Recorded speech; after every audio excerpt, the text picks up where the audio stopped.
in our mind, we'll push through.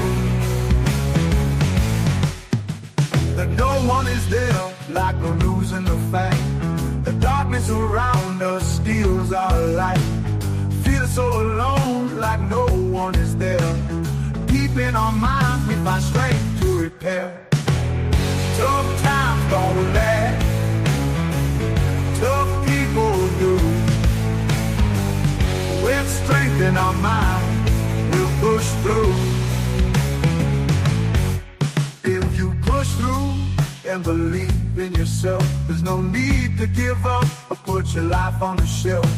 With strength in our minds and a heart full of might, we can conquer the darkness and find our own light. Tough times don't last, tough people do. With strength in our minds, we'll push through.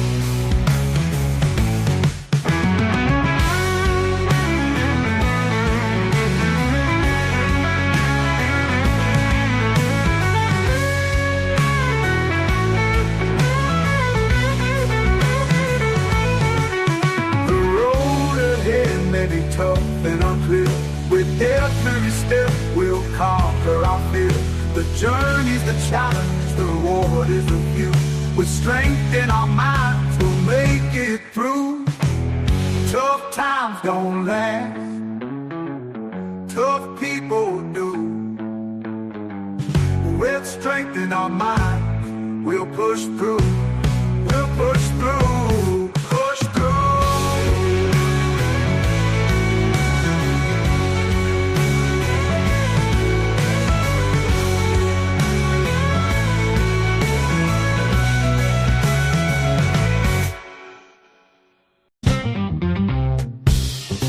Yeah.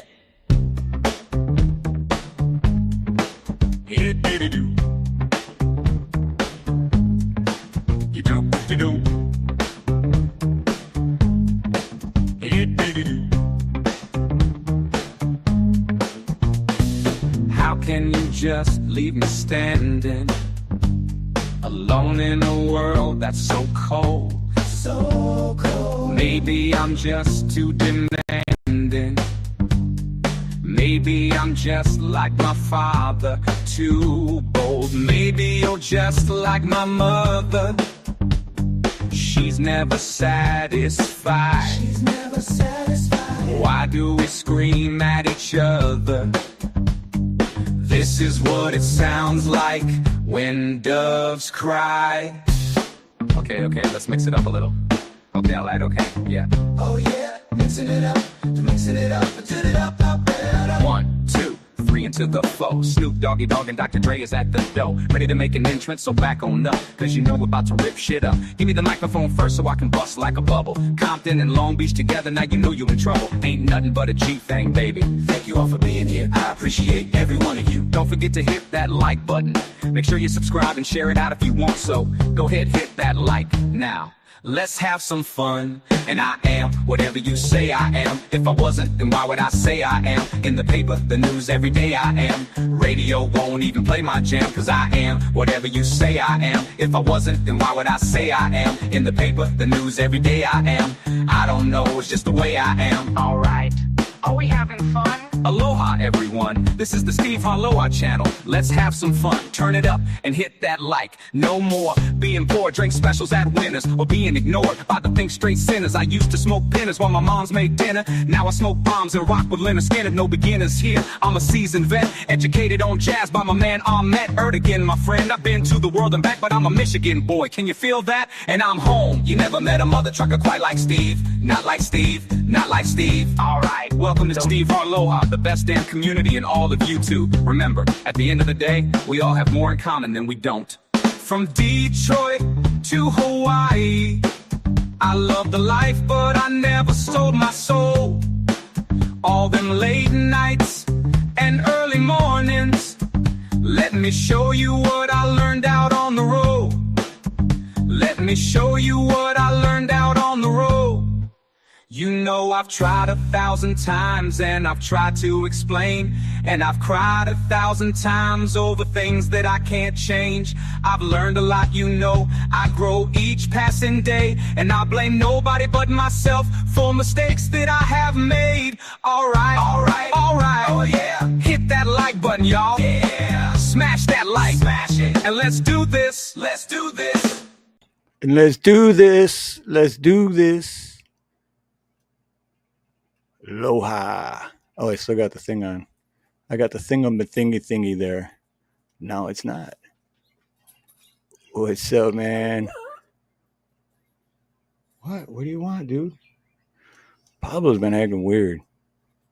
What? What is it? He's like acting like Benji, like, over there. Where is he, boy? Let's go get him. He's seriously acting like he wants to show me something. Oh, you're still muted. Shoot. Yeah, aliens are outside. Much love, everyone. Oh, Sea Lover, Sparky, Red Pill, Cheryl, Mr. B, Camellia, Wildlife, Rich. Dang. Mr. B. Oh, my eye candy has arrived. Yep, and Damn. I just got done washing my panties too. Ooh. So, they're nice and clean to throw at Mr. B.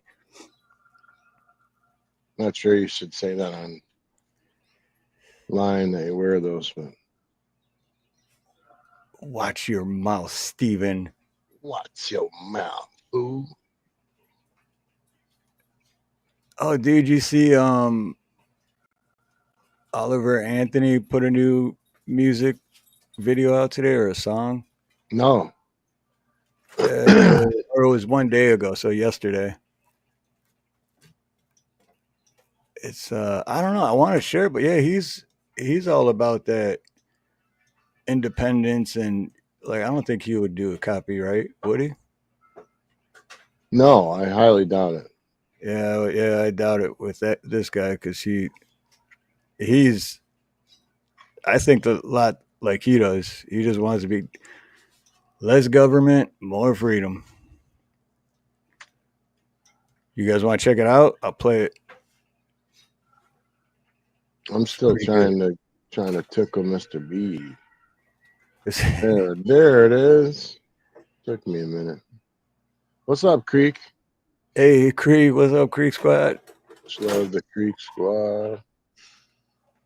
The name of the song is Old Red, live from the coal mines.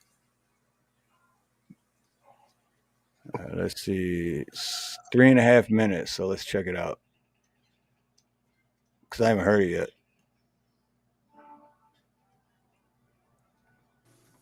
Well,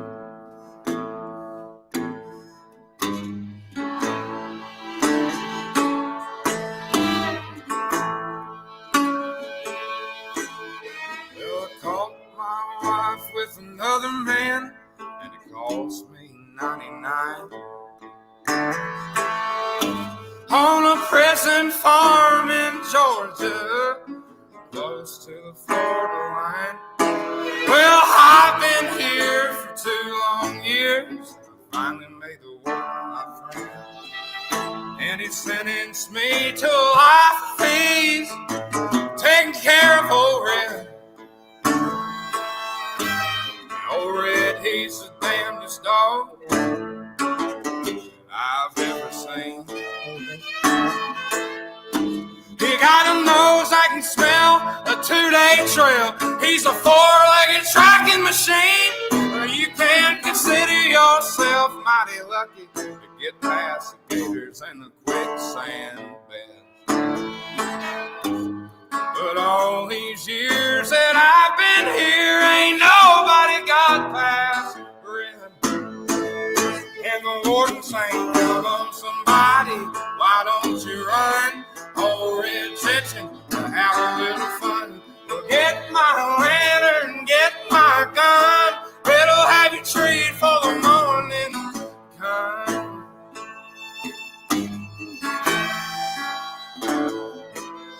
So I paid off the guard. I slipped out a letter to my cousin up in Tennessee.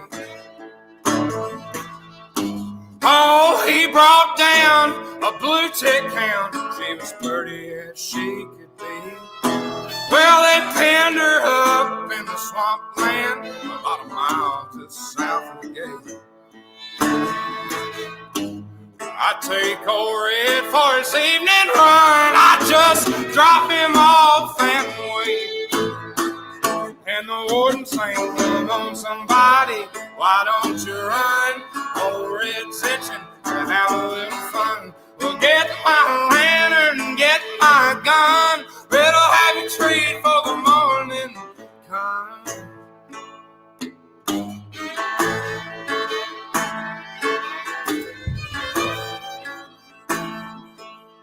Old Red got really used to saying his lady every night. And so I kept him away for 3 or 4 days and waited till the time got right. Oh, I made my son in the evening sun, and I smiled when I turned her red. I was headed north to Tennessee, and old Red was headed south. And the warden sang, come on somebody, why don't you run? Old Red's itching to have a little fun. Well, get my lantern, get my gun. Red'll have you treat for the morning come. Now there's red hair and blue ticks all in the south. Love got me in here and love got me out.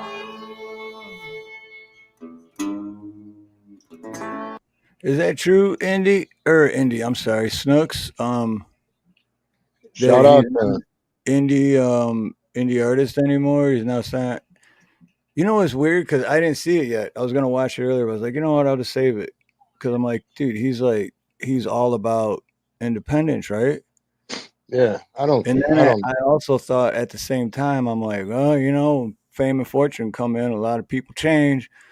But I'm like, nah, not Oliver Anthony. But now he's with a big label, and who knows? No better way to start a show than go copyright. Yeah, we'll find out. I highly doubt it. I'm hoping, yeah, because anyway, shout out to Oliver Anthony, dude. We like sharing your song. We appreciate it, man. Everything you put out's awesome. So hopefully we don't get a copyright. We just wanted to share with those people out there. They can go check it out. I can find this link and pop it out. Yeah, because I mean, he seems like a great dude, and yeah. Well, he normally. I mean, I've shared it. Millions of people shared it. He ain't said nothing. What's that song? I mean, I got it. I I'm got gonna throw it in there right now. This is the link for the song. And not only that, but that's not an original song. He can't have copyrighted that because that's somebody else's song, right? Right. Yeah, technically, yeah. He's 32 years old. I didn't know that. 32? Yeah. Damn, I didn't know that. 25, 26. Shit, I thought older. Damn. Oh, okay. Still, 32, man. He's doing good for 32. That's what Creek's going to look like when he gets older. That's what you're going to look like in a year, Creek. He's got to grow that beard out. That's what I'm talking about. Hey, Blue Butterfly, aloha. We've got a random woman in the backyard.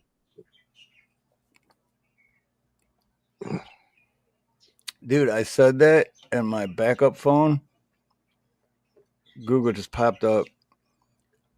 I said hi. I don't want to repeat it, but I said hi to Blue Butterfly.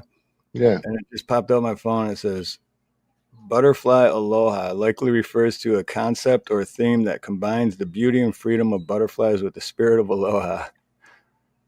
That's weird, right? I didn't say hey goo, you know. Hey goober. Yeah, I didn't say hey goober. Anyway, Sparky971, good to see you. Snooks, good to see you. Sea Lover. Ken. Good to see you guys. What's up, Ken? I seen Ken put out a video today and yesterday, I believe. I haven't seen you guys since last year. I know. It feels like it's been like a year's gone by. I got a bunch of crazy stuff to share tonight. Damn, he got paid 10 million for the right. That's it. You'd think it'd be more than that, but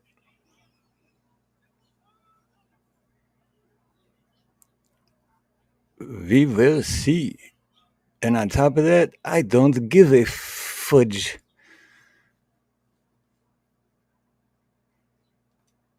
So how was everyone's New Year's Eve or at midnight, whatever you want to call it, when you bring in the new year?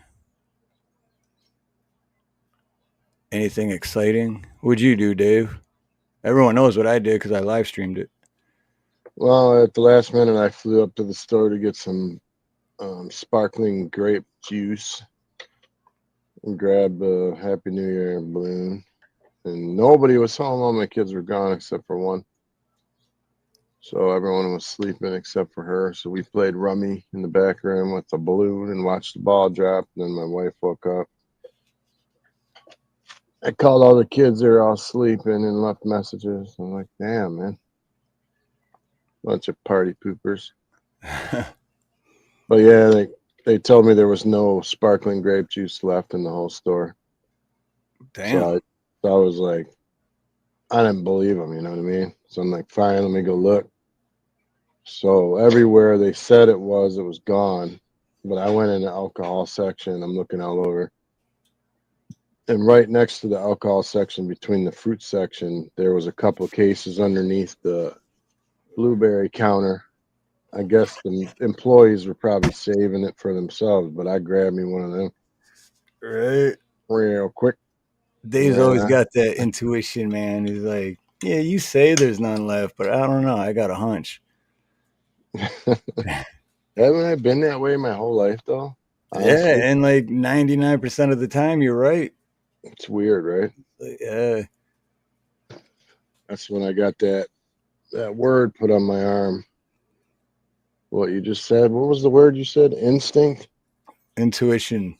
Yeah, I put instinct on my arm when I was 18 because I knew I had some weird juju. Oh my Lord, 27 months.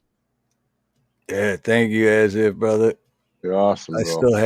I still have John Felix's live stream going because that dude's a great dude in the 1A community. But yeah, thank you, as if, brother, for being a member that long. Twice. Because you're a member on your other backup channel too. Craig the Hunter. Okay. Now I'm gonna start blushing. Craig is here. Craig and Mr. B at the same time. Whew, feeling lightheaded.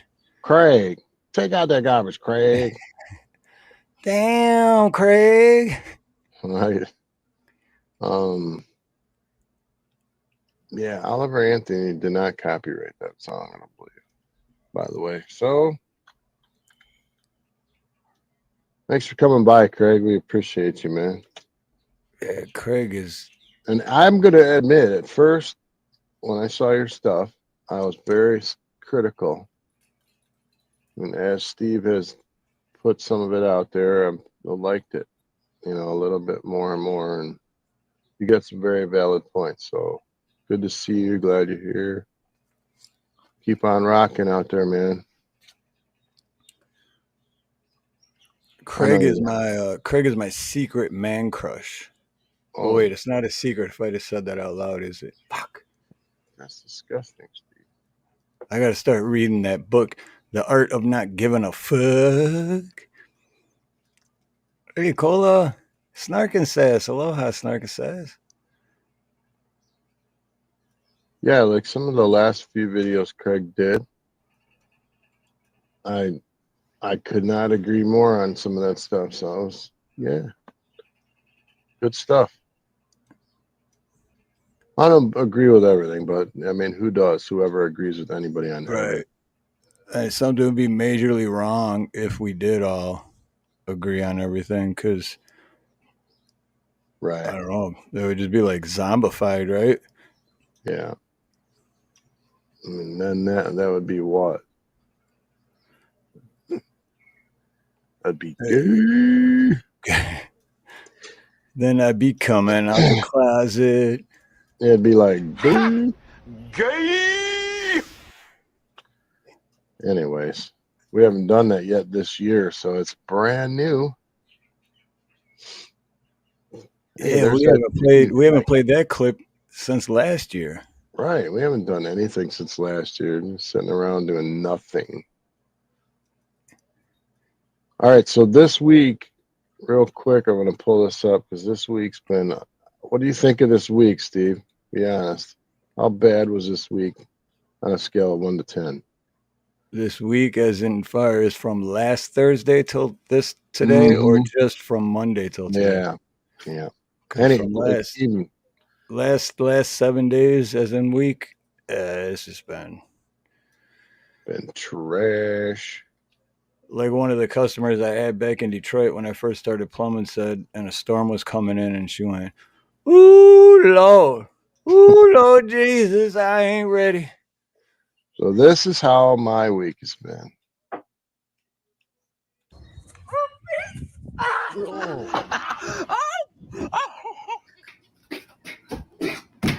That hurt. Can you see it well, or should I make it small? Yeah, no, I can see it. Okay, cool.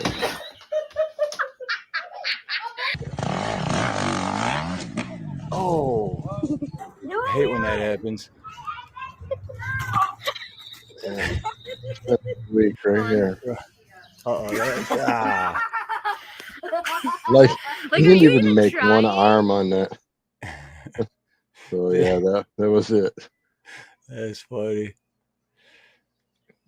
It's been a bad week. So we all know we lost a few people this week, and I got a call the day after Kurt.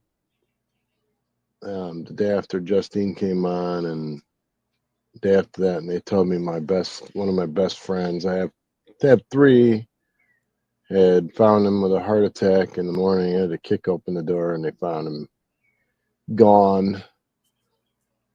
So it's another one gone. So we've got Ronnie and Kurt and my friend Ed, my brother, flying high in the sky.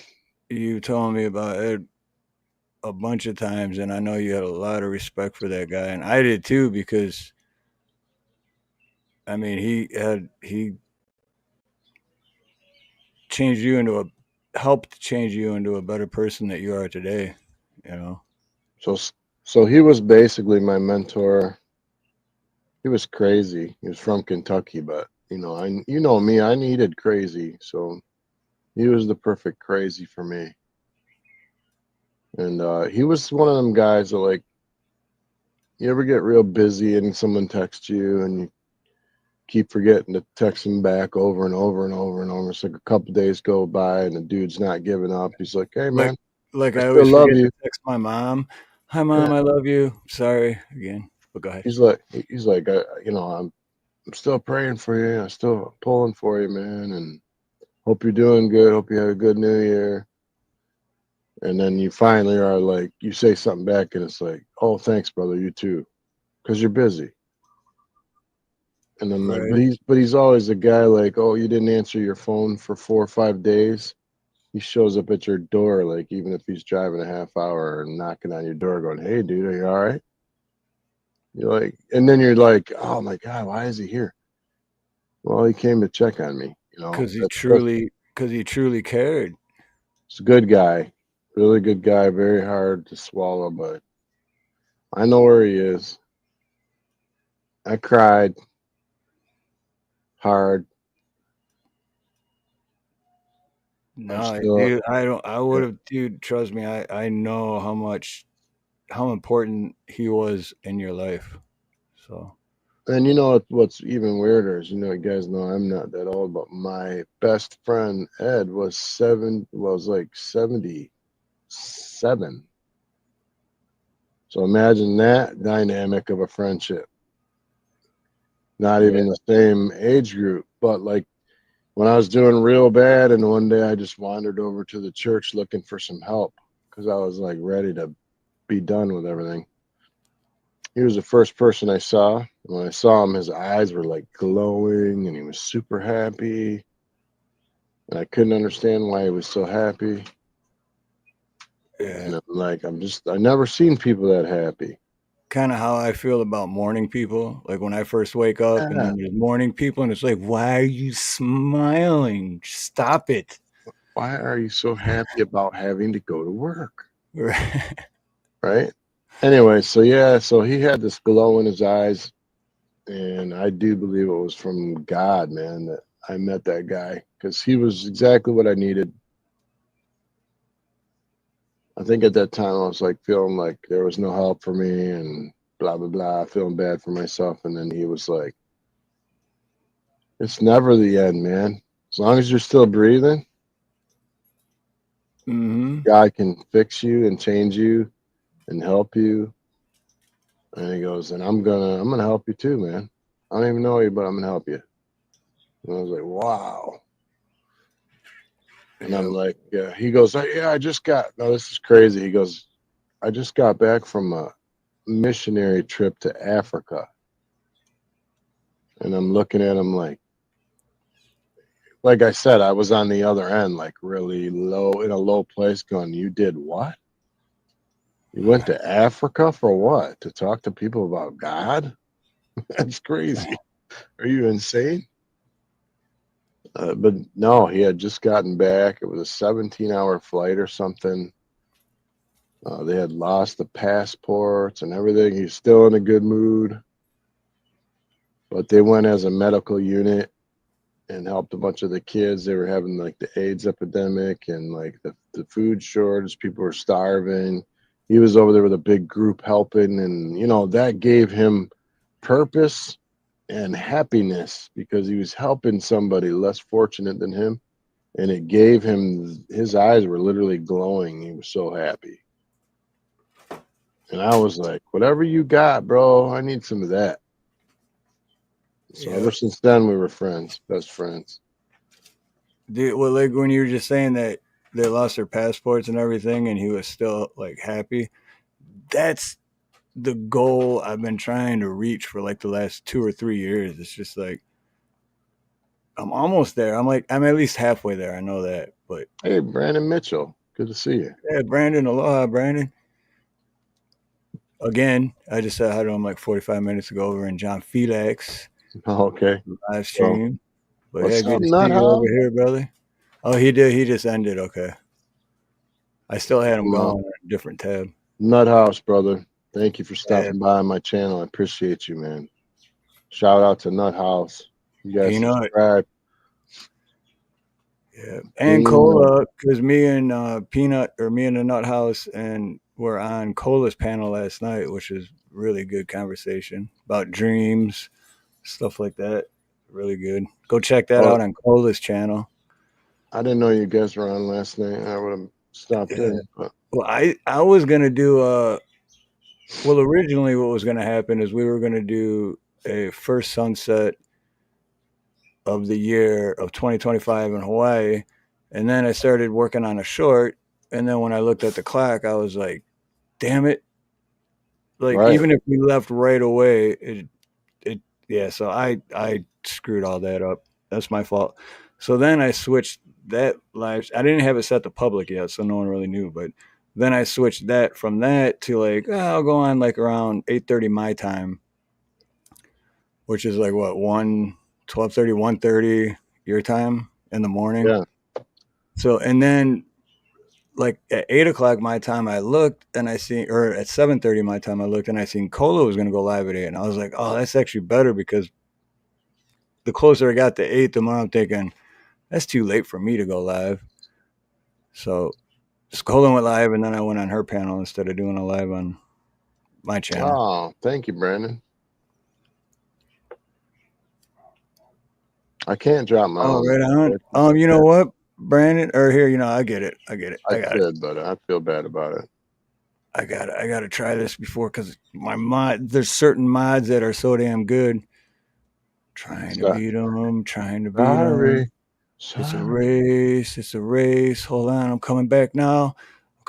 Ah, damn it, Lord Spike. Lord Spike. I told you they're good, man. Spike rocks. What's up, Garrett? Emotional damage. Yeah, that's Garrett. I have emotional damage now because Lord Spike, all my minds always beat me, but I'm happy about that at the same time. Yeah, LSP's good people, man. Lord Spike's the Thank you. shiznit. This is for Garrett, real quick. Emotional damage. That's right. So I wonder what everybody did for the new year. I wonder what stories are out there. Well, me and Nina had 800 people watching us at midnight here. What?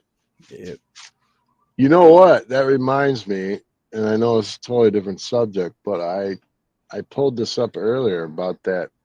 It's a big explosion happened somewhere near you guys in Hawaii, right? Right here. I haven't seen this one yet. There's a bunch of clips, but this is a short one. But this morning, new details on a deadly explosion in Hawaii on New Year's Eve. Authorities say it happened after an illegal fireworks display in Honolulu ignited. Essentially, it was a bomb. It was fireworks, but they were... Oh, I can't stand this fucking guy, Josh Green. Talk about corrupt.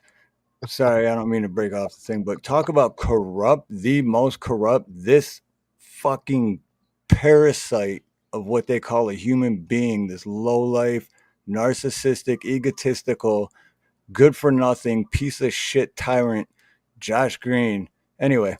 Together in a way we love that you they were too. So explosive, they took the table down, apparently, and then rocketed these fireworks into other caches of fireworks. Bystanders quickly calling 911 as the magnitude of the blast became more clear. Oh, hell no! 4 or 6 patients. It was 5 and then 10 and then 15. And then early estimates were at least 20 patients and all very, very severely injured. Critical burns. Pleading for help surrounding the initial ambulance. At least 3 people were killed and dozens of others injured. Most of them critically burned. It really looked like a war zone, and a bomb pretty much dropped right in front of that house. Officials say illegal backyard shows like this one are a growing problem in Hawaii. Lawmakers now pushing for prison time for anyone caught with large amounts of fireworks. Prison time. Now lawmakers are putting out I think I have to look at. I haven't looked it up yet, but so don't mark my words. But I think it's around 14 or 15 years that fireworks have been illegal, and it's this, not this specifically, but how it is on New Year's is every year. And then so this happened. Very unfortunate. God bless the families and the people who didn't make it, and but it's unfortunate. But then think about it, the entire island lights up with illegal fireworks, right? So there's 1 million people on the island, at least 100,000 people are blowing off illegal fireworks, and one incident, and prison time for, okay, are you going to ban cars too? Just make cars illegal, because there's way more incidents that happen every day with hundreds of thousands of people driving. But this is we the people telling the government to fuck off. They're illegal. Okay, whatever. We're still going to do our thing. So I'm guessing that guy's a lib, a heavy lib. Dude, big time. Beyond that too. Like, he's just that guy. I kind of met him. I was at one of those rally things, that flag things I went to a while back, 5 years ago. And he was there, and there was, all I remember is her name was Nurse Kim. And she was like trying to expose his corruption. And like, that's when I was finding out like all these details about how corrupt this piece of shit is. And then he ended up being at the place everyone else is at for waving flags. And I guess it turned out that's why we were there, because they knew Josh Green was. So then she just walks up, very I was standing right next to her. I think it's even in one of my videos. I can't remember. I'll have to find that. But very polite, very nice, just acting like a news person. She's independent, but right. And he just like gave her the most evil look and like brushed her off because he would only talk to people that wanted to hear or like agreed with him. He didn't want to talk to anyone that was like, he was having no debates. He didn't want to explain anything. He's a total prick.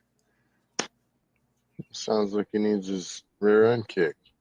Yeah, and you don't give a shit. He's just a tyrant, dude, just like the rest of them. Doesn't matter. I never heard anybody say that before. Like, if you are caught with large amounts of fireworks, you need prison time. It's like, wait, what? Right. Did he illegal fireworks? So like firecrackers? Dude, you know what I was thinking? Like, how about this? Since they've been illegal for so long, and this is the outcome, maybe make them legal, and maybe have the state put on fireworks shows. Instead of just criminalizing everyone, like, oh, fireworks are legal, everyone's a criminal, and then here's the outcome. Everyone's like, hey, fuck you, government. Make them legal and have the state put on shows, and then probably more than half the people would be like, oh, well, we don't have to buy illegal fireworks anymore because the state's going to put the show on for us. I get it, though. I mean, on the other end of that, I look at it and I go, 3 people died. That's pretty freaking serious. So something should happen there. There's negligence.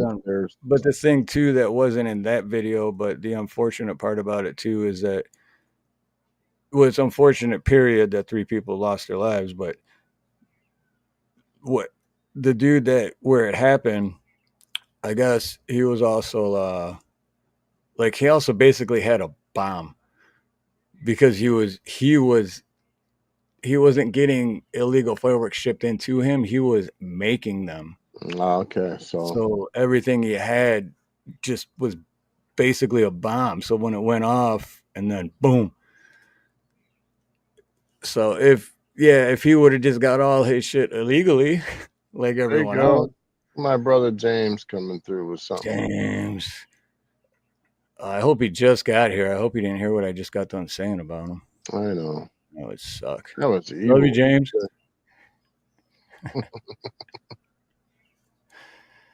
That was evil what you said. So where's that? I gotta find one more on that. This was holy shit! Look at that. All right, I gotta play this one. Hold on. Whoa! I got Buffer. one too. Buffer in the kitchen. In the kitchen, Buffer. In the kitchen. Well, the thumbnail anyway showed the house. Get to right now. 3 people are dead. 20 others are hurt after a devastating New Year's Eve fireworks explosion in Honolulu. The accident occurred just before midnight in a neighborhood. The Honolulu mayor said, quote, "This incident is a painful reminder of the danger of illegal fireworks, which put lives at risk." Firefighters are investigating the cause of the blast, but this is not considered an act of terror. Hello, I'm Mark Brown. Get more great ABC7 content by... The thumbnail showed... See the thumbnail right here? Yeah. This house. Holy smokes, dude. It's like a war zone. Yeah. But they didn't show that in the video. That's freaking clickbait. Yeah, look at this, dude. Look at that. Oh, man, that really... Wow. Take a look at this. In Honolulu, Hawaii, this massive blast of fireworks killed at least 3 people and injured 20. See, and that's the thing. Look, there's no other fireworks going off right there while this is happening.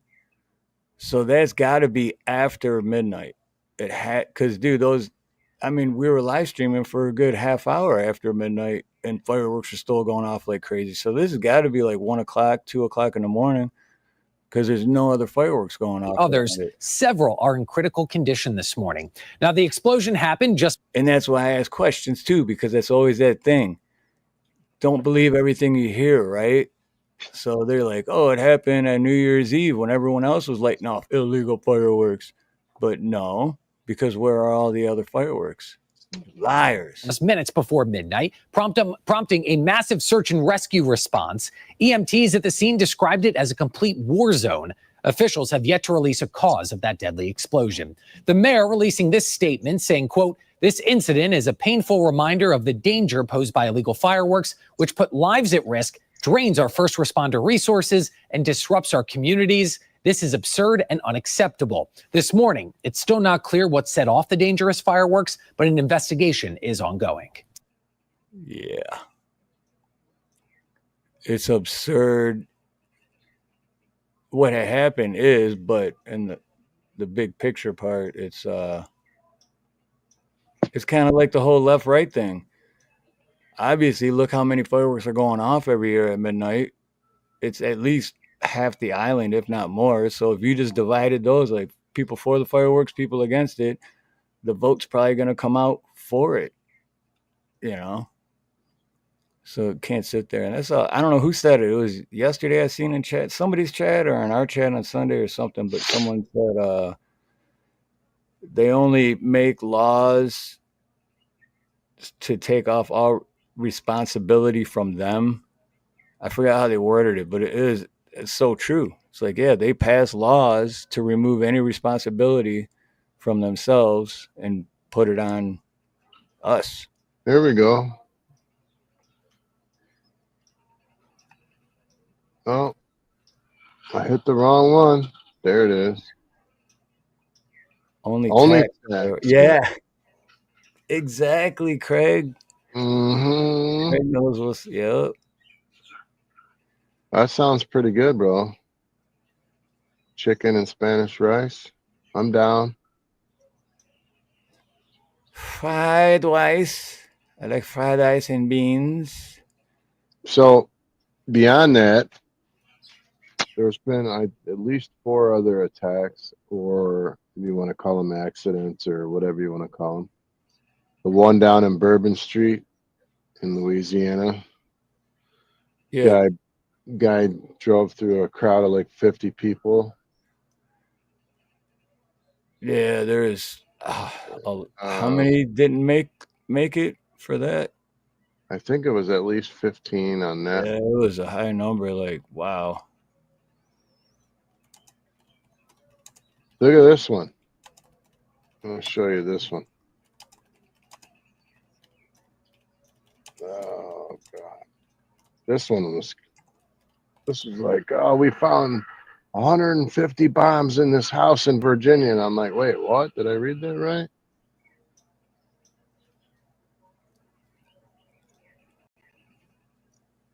$15 dead, over 30 injured. Oh, wait, hold on, you gotta pull it up. There I know.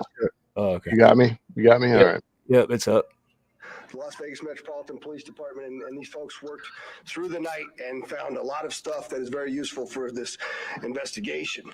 As you look at this cyber truck here, we had to transport this down to our fleet services so that we could really get through this thing. And I remind you that the subject inside wasn't able to be removed for a very long period of time because he was burnt beyond recognition.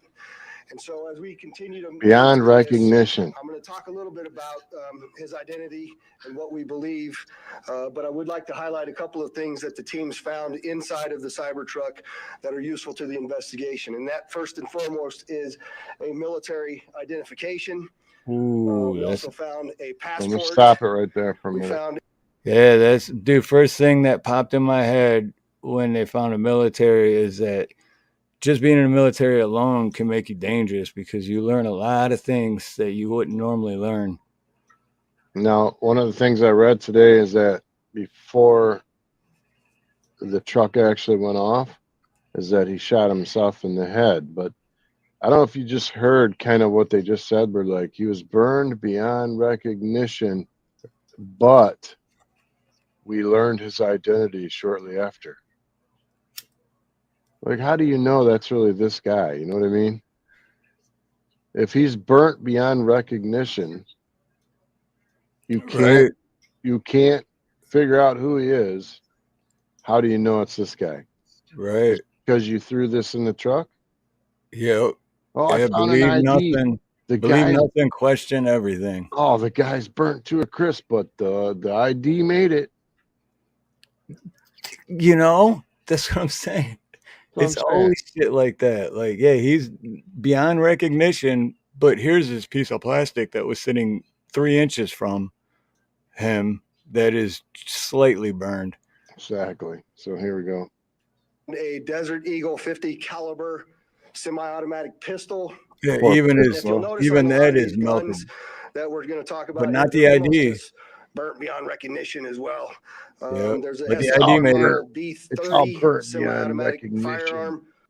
You can't read any serial numbers, but the ID's just fine. And the ammo we can still use the ammo. That is so true, man. But this thin piece of plastic with a paper in it, slightly burned in the corner, but just good enough so we could still read it. But all this other like heavy plastic stuff and that's all right. Let me continue. Number of fireworks that were still in the vehicle that had to be removed. Guys. Notably, we found an iPhone and a smartwatch. Oh, those were fine too. Credit cards were also in the name of our subject. Our subject is 37-year-old Matthew. All right, hold on. I got to stop again. Did they really just say credit cards they found had his name on it, so the credit cards didn't burn either? Right. But I mean, even like go back to that picture, right where you stopped it. Where the hell? And it was showing all that stuff out on the tarp. All those things on the like bottom right corner kind of were all the fireworks, right? But after they went off, and it was just like the cardboard container for it or whatever. Like, here, go towards the end or wherever you stopped at. Well, YouTube hates me because they just hang on one second. They just knocked that whole thing off my screen. I had to reopen it. Oh, really? That's crazy. Yeah, it was up there and then it just went away. And we had to watch the ad for Aldi's. So everyone shop at Aldi's.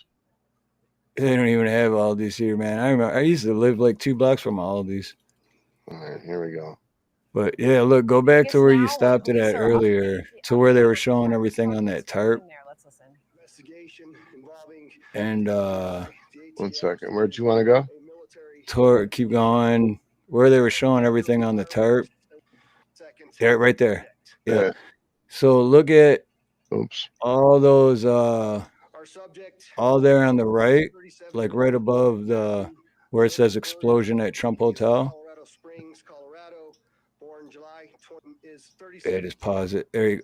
Oh, damn, it keeps messing with me. But anyway, you guys know what I'm talking about now. So all those are the fireworks after they went off, right? Mm-hmm. But the containers that hold fireworks like that with aerials and whatever they call them, that's just cardboard. So that didn't even burn to a crisp. But the firearms, thick plastic, that was melted to, you seen it. But then the ID was thin plastic and a piece of paper inside of it. Not buying it. I'm not buying that. His whole wallet's perfect. Not buying it. I don't buy it. Hang on one second. What's up, Boot? Ex-bootlicker, aloha. I'll tell Nina you said hi. I'll tell Nina. Bootlicker never says hi to me. I say hi to him, and he just says, hi, Nina. I think it's funny.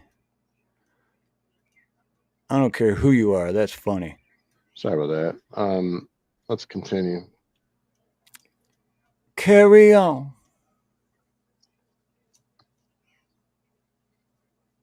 Damn, I forgot the other one I was going to bring up myself, too, now. I forgot. You got me all excited about that. Oh, you got me all excited about the that plastic. How did, he was burnt beyond recognition. I don't know, man.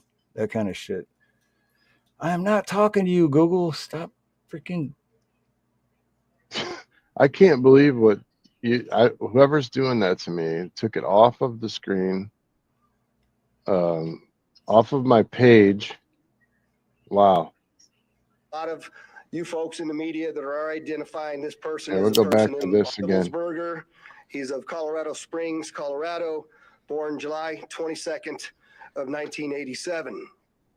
Now, as you'll see here on a picture of his driver's license, let's see. The question really still remains for me, and I know that there's a lot of you folks in the media that are identifying this person as a person in our vehicle. As I mentioned to you already, his body is burnt beyond recognition, and I do still not have confirmation 100% that that is the individual that was inside of our vehicle. And so as I'm calling it now, the subject or person of interest, I will not come back until I have the confirmation through DNA or medical records that this is indeed, in fact, the subject inside of the vehicle. Now, further complicating this. So, quick question. If you don't know for a fact that it's this guy, why are you putting his name out there right now? Why are you putting his picture on the news? Right. Yeah. Why? Because we were just talking about that on Cola's last night about how, so let's say it's not him, right? Right. Everyone's already got it in their mind that it is. So even if it's not and they come out and say that, 90% of those people are still going to think it was him because they've already moved on and they're like, oh, that's the story. So why do that to begin with? Well, especially me, I have ADHD, so I might watch a news clip and go, oh, this idiot blew himself up here. Yeah, it was this Matthew dude, you know? Yep. Yep. And then not watch any more news. And then just continue to tell people, yeah, this Matthew dude blew himself up. And they just said, we don't know it was him. Anyway, you want to continue with that one or move on? Up to you. We can move on. If there's more. There's a ton more. I'm going to just pull it up just to show the damage to the truck real quick. I thought that was interesting. This identification of this individual. Pop this off. Let's see. This guy talks forever. Like, what is that? Racing fuel? If that was racing fuel, but the cardboards on those fireworks are still not burnt. Right. Come on, man. Yep, exactly. Okay, so let me continue. Shows the vehicle pulling in.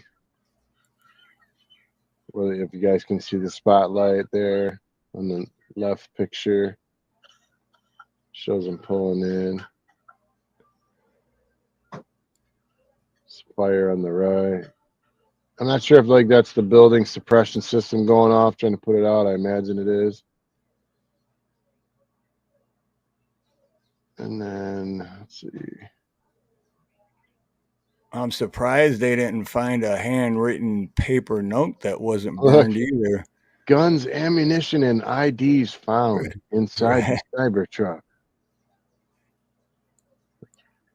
And this handwritten paper note that did not even burn at all, but we found this. And who in their right mind brings their guns? If they're only going to kill themselves, why would he have all those guns on him? Right. And all that ammo. Yeah. Especially if you have mental issues going on and you're in that frame of mind, you're trying to accomplish one thing. So it's like, anyway, I better bring all these 15 other. There it was. Did you see it? Here it comes. Yep. Here's the blast.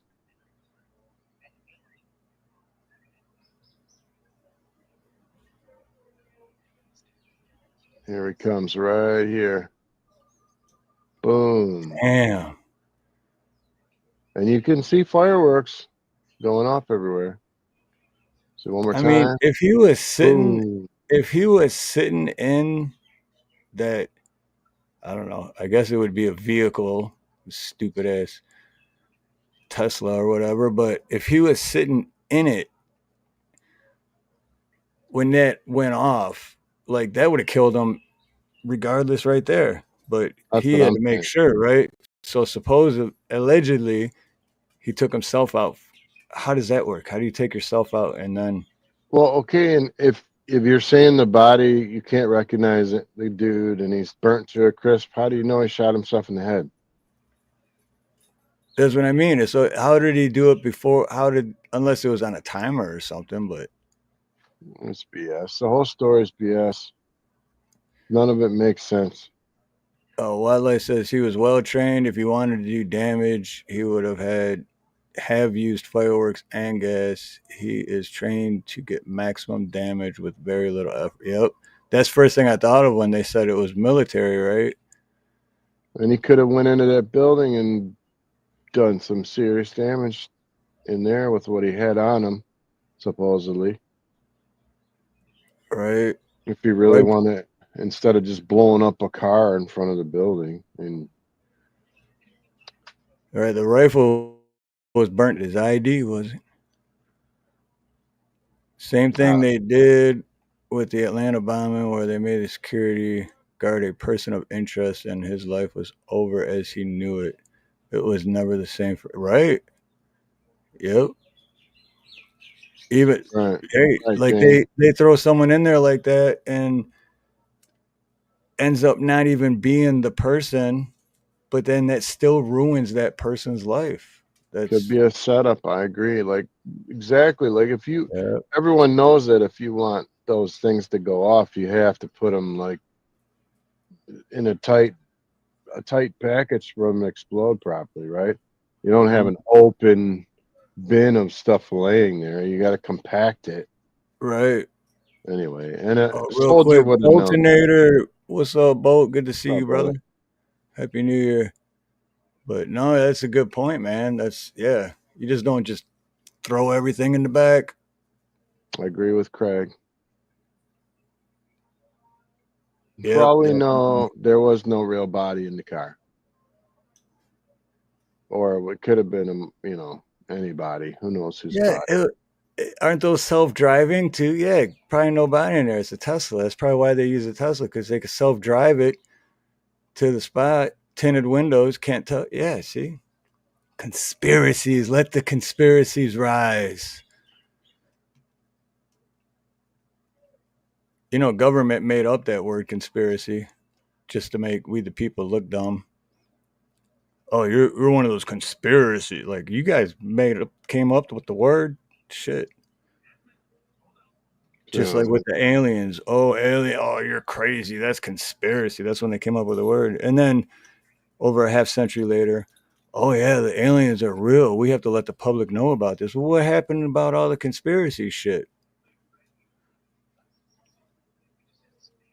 When media had FBI and back a truck in New Orleans, and then CGI exploding truck and from Trump Tower, not person on street, and not a person on the street, and hotel security looks calm, he walks by.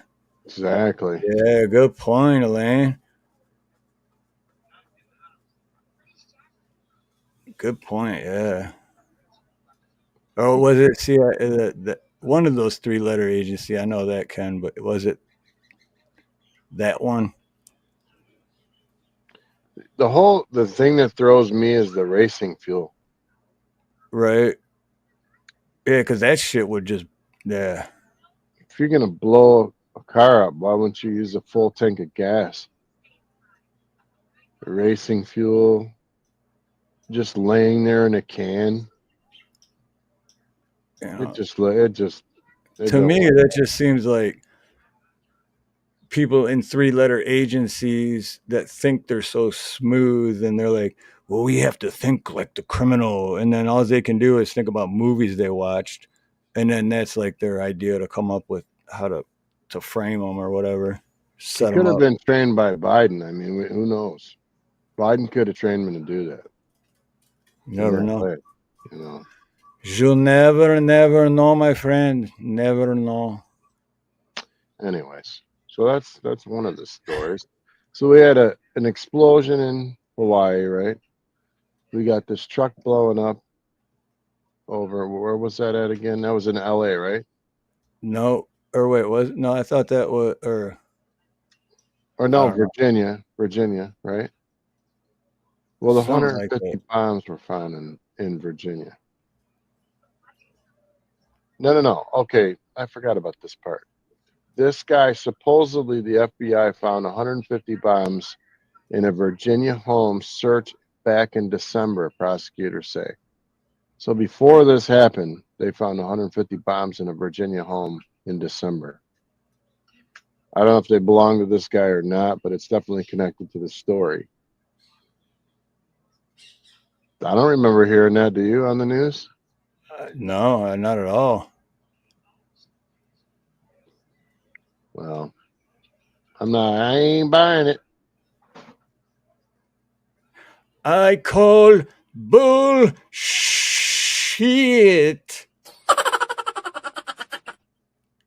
And the crowd agrees.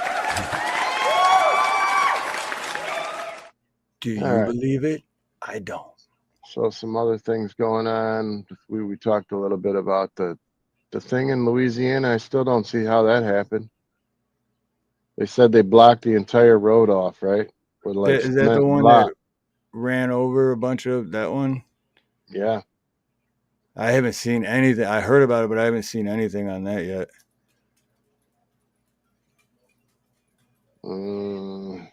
This is long. We'll just watch a second of it. I don't want to get copyright, but let's see. Here it is. You gonna pull it up for me? Yep. All right. There we go.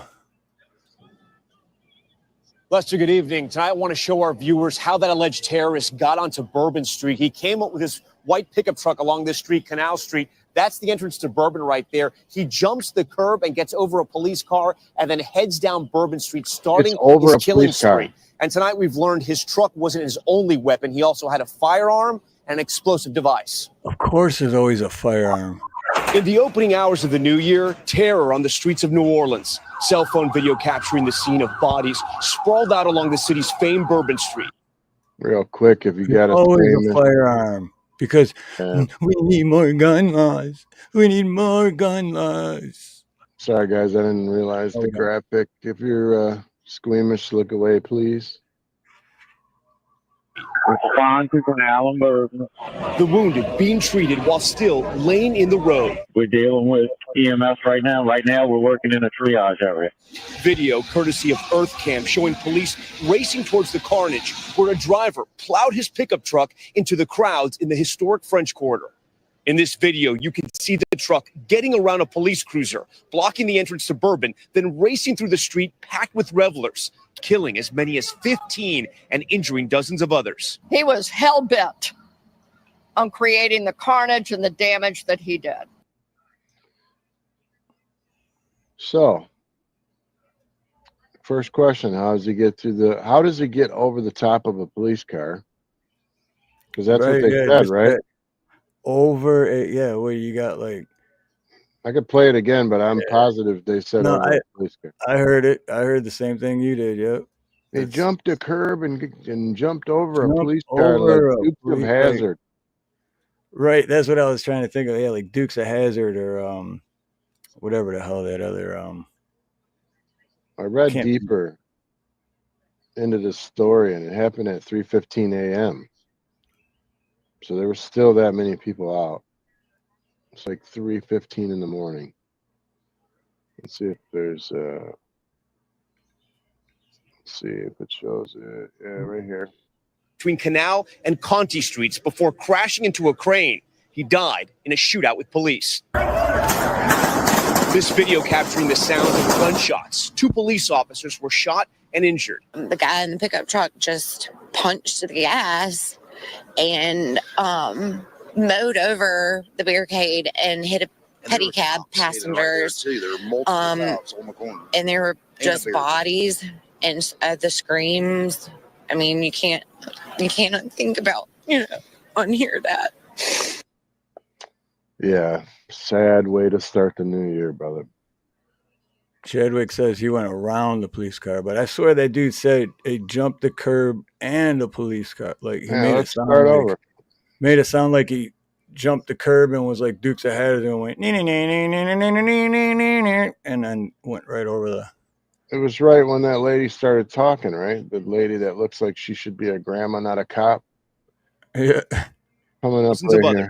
He was hell-bent on creating the carnage and the damage that he did. Police say the suspect started his attack at 3:15 a.m. local, first using his car as a weapon, mowing people down at high. All right, where did it say it? Was it in the beginning? Oh yeah, it was. It was. Yeah, okay. It was right here. Yeah. Try it again. Lester, good evening. Tonight I want to show our viewers how that alleged terrorist got onto Bourbon Street. He came up with this white pickup truck along this street, Canal Street. That's the entrance to Bourbon right there. He jumps the curb and gets over a police car and then heads down Bourbon Street. Okay, clearly jumps the curb and gets over a police car. All right, there's another lie.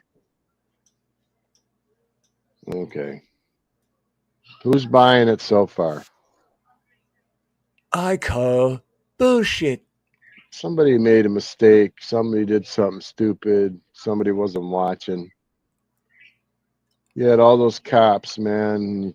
Well, and you got what today's date is January 2nd. Let's see, we're 4 days away from January 6th. Maybe they could be creating a bunch of circus fire things to jump through and shit to like take everyone's attention on, see, we need more gun laws, keep stuff from like this happening. I hate to say this, guys, but I think this is just the beginning of a bunch of more things happening. Mm-hmm. I think there's an agenda here. Cola says, so if it was crisis actors, what is the reason for it? To make people scared or to cover up a different story? Just curious opinions on that. It's a good question.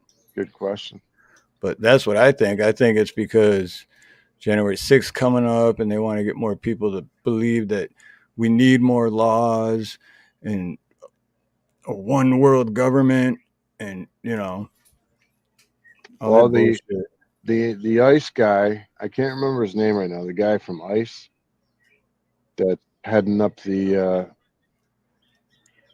I don't know what to call it, the roundup of the illegal immigrants. That guy immediately came out and said, yeah, we need sweeping new laws and this and that. What was that? Forgenthal comes up and then just leaves? Yeah, he just said, hey. But anyway, he was saying how this isn't the end of it. Like, there's so many people that came in over the border, they've had this plan from the beginning. Oh, yeah. They're just starting. I agree. I think they are just starting. I agree too. Foraging? Well, hello. You there? There you are. He's there this time. Yeah. Yeah, I was worried it kicked me off for a second. I always think it's foraging. Like you're foraging How for dare you?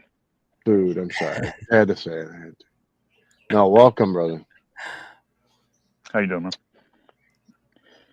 But yeah, I noticed in chat earlier, Chadwick, you said something about the wallet, like if the body and then the wallet, that the wallet won't. So if the body in a fire, it's really hard for a fire to get, even if the body is burned, like to a complete crisp, which it doesn't sound like it was, because they said that there was tattoos that were still, you could still make out the tattoos, which I don't know. That's something else that I was just reading an article, so who knows. But I do know from experience and seeing it myself firsthand that if a person lands on top of their wallet, even if the whole house is burned and the body burned, usually the wallet actually makes it, because 200 pounds of meat becomes a hell of a fire block when, parts of the body turn to straight carbon, and the best fire block in the world is carbon. And usually you get the wallet, it's all gummed up, and you pull it apart, and you can even pull out cash. I mean, the wallets usually isn't burned. And if you look at the ID and the passport they got off the guy, they're claiming it actually is burned a little bit. So who knows? He could have had it stored inside his bunghole. He might have had it in the prison wallet. I don't know. You never know. Right in the old dumper. In the The bifold. thing about Bourbon Street that I don't understand is they usually the reason those cop cars were there blocking that one part of the street, which they weren't up on the curb, they were only blocking the street, so the guy just went right in front of it. I don't know why the hell that reporter said over it. He's fucking dumb for saying that. If they don't but all know. he did was go up because it was nosed up to the curb, so the guy just hopped the curb and went right in front of the cop car. But then he bombed down the street going faster than hell, and there's a bunch of weird shit with it. But the guy had a homemade ISIS flag in the back of the truck that you can see in the videos. Oh, no shit. He shot 2 cops. 2 cops got shot by him, and the cops put him down while he was shooting at him.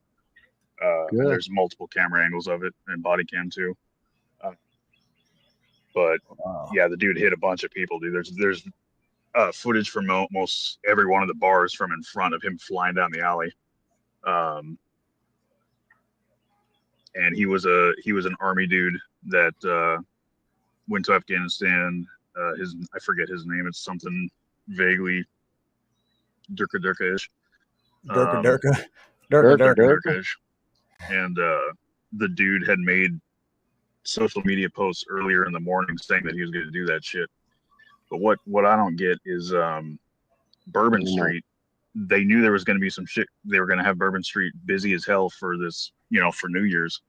There's these pylons. This is the reason the cop cars were there, is because there's these like pylons that they stick in the street or whatever the hell you call them. They're the temporary barricades that they put up that are like single barrel sized pieces of steel with concrete in.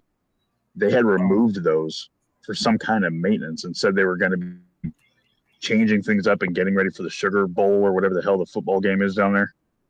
And so those were gone. That's why the cop cars were there. So if those were there, the guy probably wouldn't have made it through. I want to know why the hell they pulled those out and why they didn't put them back in before the damn holiday. It just seems ridiculous. Right. Yeah. What? Yeah. I like Craig's right, man. You got thousands and thousands of people out there. I know they canceled a bowl game. I think it was a bowl game. Some big game tomorrow. Some tech. I think it was like the Sugar Bowl or some shit. Yeah, some bowl game. It's canceled. That's what they were getting ready for, and that's why they said they claimed they were taking those pylon things out. Is that Democrat-run city? Uh-oh. Oh, isn't that something? Isn't that something? What's up, Elaine the gang? Good to see you, Rocksteady. Thanks for stopping by. Appreciate you, man. Rock steady. I love it. Love it. Was it a Muslim dude? Was it a Muslim guy? Well, that's what they want us to believe, right? Well, he had made a bunch of social media videos and posts talking about how he's claiming his allegiance to ISIS and all this crap. There you go. My brother said everything that needs to be said for the rest of the show. Yeah, James, that's what I'm saying. It's like there's no reason they would need to change those out or take them out for anything. It makes no sense. Like, why the hell would they do that? Especially before New Year's, when they know there's going to be a bunch of people walking up and down the street. Yeah, I heard they were supposed to have like 3-foot blocks of cement put in, like those huge roadblock cements covering the entire street. And that's what they were supposed to do. It almost seems like they turned a blind eye or let it. Have I said too much? You should have voted Democratic. It's your fault. See, people? Well, we the people, it's your fault. You did this. It kind of sounds like they're trying to do whatever they can to cover their ass for a criminal negligence suit because they left a lot of boxes unchecked and now people are dead. Could be. Could be. I got something for you, Steve. Since we're talking about Democrats. I saw this today and it tickled my fancy. Can you pull that camera? up? He's going to pull out his ding dong. Pull that up for me, honey. Do we know the dude's last name? The Shout out to guy driving the truck. my buddy, Chickens of War, Ed Hen. Yeah, yeah, Mr. Hen. But do we know his last name? Yeah. Here, I'm pulling it up right now. It's got a lot of consonants in it, so I don't want to try to remember. I have to play this. I've been waiting to play this all day. Are you ready? Yep. Gee. He's talking about the Democrats. Oh, I remember this, yeah. But we got to stop it every like 15 seconds. This. Do you think somebody, Jimmy is wrong? Hold on. Okay, never mind. I'm not gonna play this one. Oh, okay. I'll find it somewhere else. Screw that one. Yeah, find another one. Screw that one, man. Screw that one. Yeah, we'll find something else. Anyway, it's him ripping on Democrats. And I think I remember that. I remember that one though. Yeah, he's like, they spend their whole life telling us we need electric cars, electric knives, electric appliances, and then all of a sudden they tell us you can't use none of the stuff we told you to buy. Yep, that is the one I did. I think you and me watched that one like a year ago, backstage or something. Yep. I think that's where I seen it. You showed it. I agree. It's probably Trump's fault. Yeah, it's Trump's fault. Blame Trump. Blame Trump. Oh, it's absolutely his fault. Absolutely. Steve, can you hear me all right? Yep. Okay. So the guy's name is Shamsud Din Jabbar. Holy crap. Okay. Poor guy. Yeah, that's what I couldn't remember. No wonder he went psycho with that name. Well, there was part of the question was, what was the dude's name? Wouldn't be surprised if it was a Jewish person pretending to be a Muslim. Oh, I believe he's I mean, just off looks, and I know that's not the way to judge it, but he looks like a black fellow. I might be wrong though. Very dark complected. It looks like a Fred Stanford. Here, I'm putting it in chat.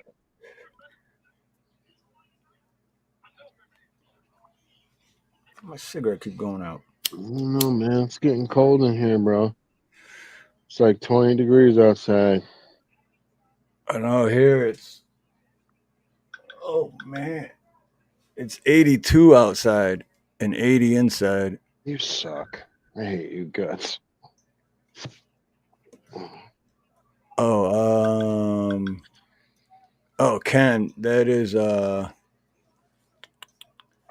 shoot, I forgot already. Shamsud all one word, Ken, but it's fontcopypaste.com. It's all one word.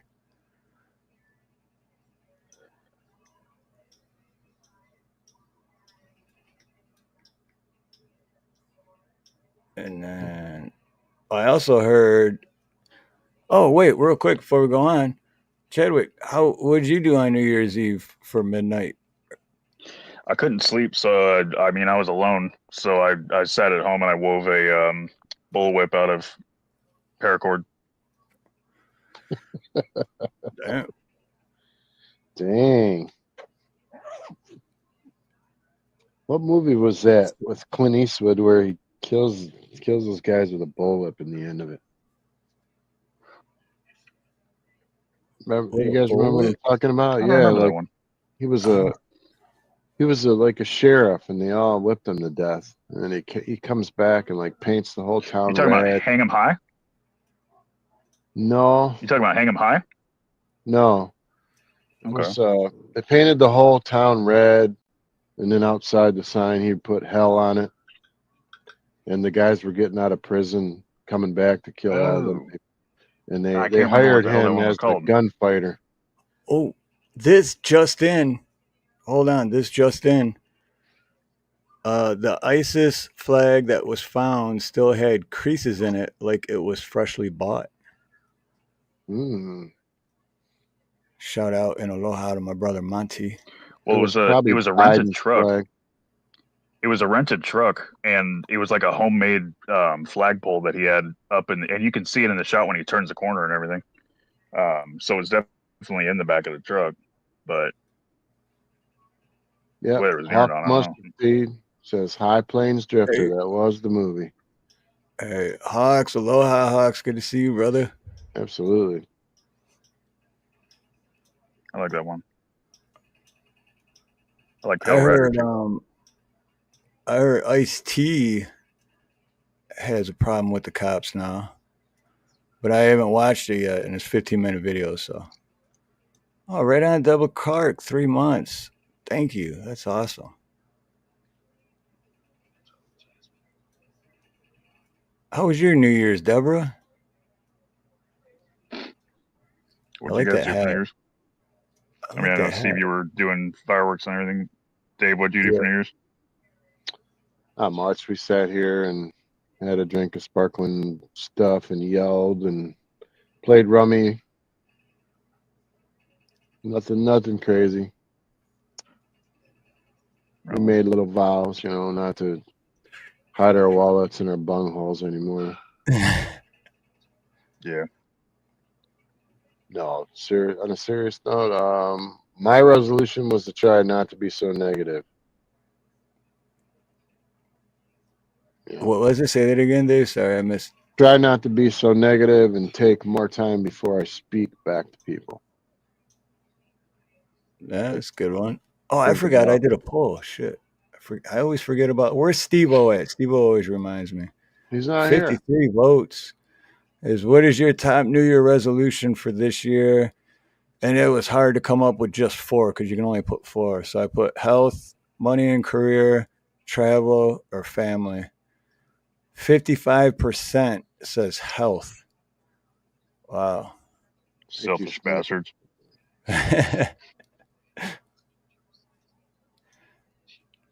Only 2% travel, 9% money and career. Well, so it's 34% family, 50. So mainly health and family, which is good to know. Well, money's not much good if you're sick. Right. And you could have all the money in the world, but if you ain't got no family or anyone close to you, which you're still going to be lonely as hell. Oh, Deborah. That terrifies me. I always think about that. I'm the youngest one in my family, and I always get haunted by the idea that I'm going to be the only one left someday. That scares the hell out of me. Dude, Dave, like what, 4 hours ago when we talked on the phone, what were we talking about? Exactly we were talking that. about the exact same thing, dude, at 1 o'clock my time, but yeah, 4 or 5 hours ago. Wow. I was talking about my circle of people that I call to talk to, about important things is getting much, much smaller, man. And it won't be long before there won't be anybody to call. Yep. Because like I said, my best friend just passed the day after Kurt. It's like that morning I got a phone call. I was like, oh my God, dude. Sorry to hear that, brother. So who else? And that's what I've been thinking about, because it's and it sucks too. I feel bad because it's we're losing all these people in the last couple months. And then I've just been thinking about that, but shouldn't I still be thinking about people that are still here? You know what I mean? I should be so yeah, I feel bad that, I got to start. My answer was family. Anyway, that's what I'm getting at. Before you know it, it's over. Yep. No, I haven't, Monty. Actually, if anyone does know, please let us know. Truth with Tom. I haven't heard anything in 3 weeks, 2 weeks. Thanks, Fan Life. Appreciate you, man.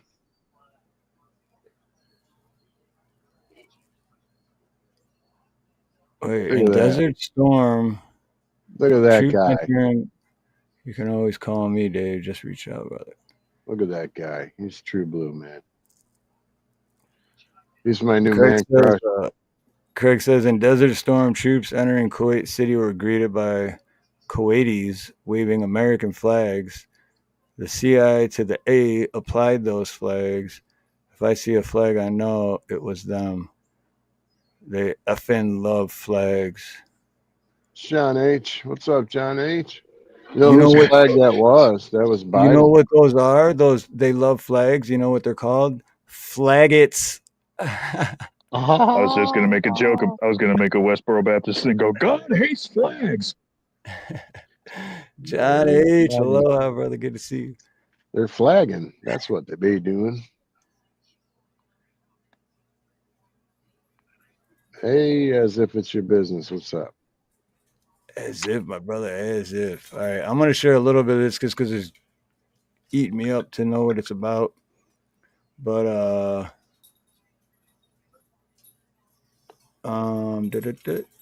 there we go. I just want to see what it's about because it's iced tea. He's gonna go low. He absolutely does not like this copper. Why don't you follow me right to this garage right here? The DMV is right there. You don't gotta be there. That's because he's getting a ticket. You gonna take me to jail? I'm gonna tow your vehicle. No, you're not. You're not finna tow my vehicle. See, I'm going to. No, you're not gonna tell me what to do. I'm gonna tell you what to do. Oh, don't touch me. Don't give me like that. Tell me that's not ego. Tell me that's not ego. You're not gonna tell me what to do. I'm the cop. I'm the one with the badge and a gun. You will comply. Ice-T should have said, I got car shield. Car shield will save me. Attorney shield. He needs attorney shield. I know, but he was on a commercial about car shield for your cars. Oh, okay. Yeah.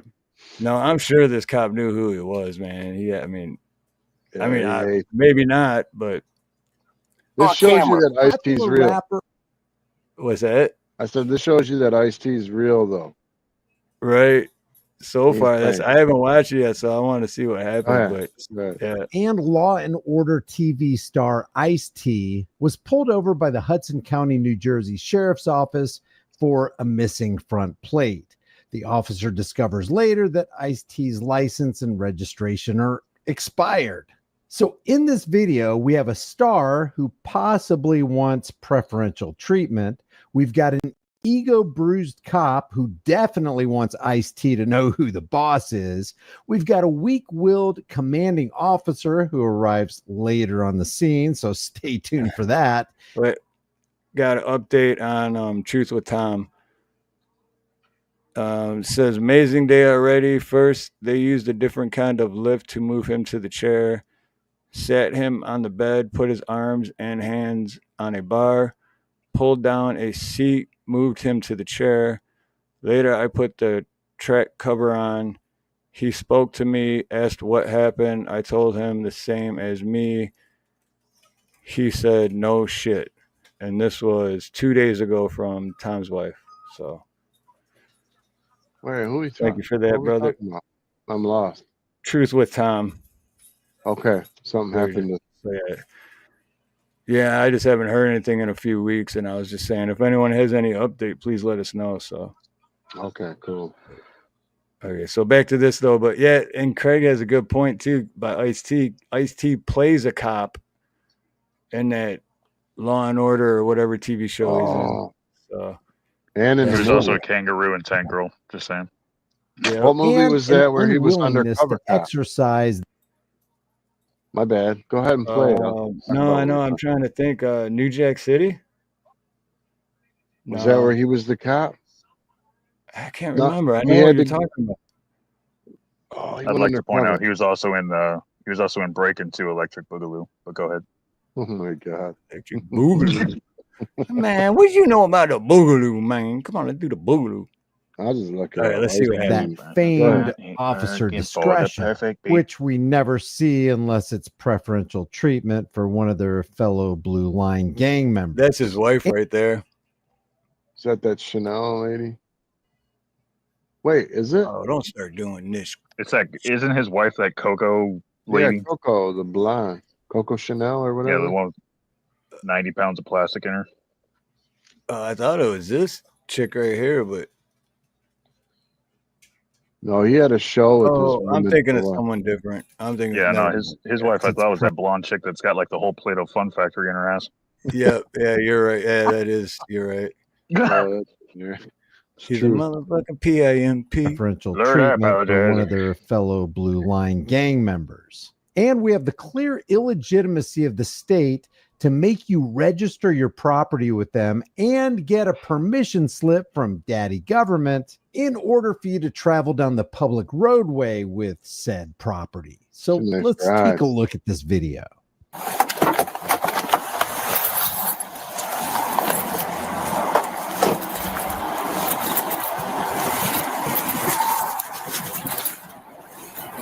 How's it going, sir?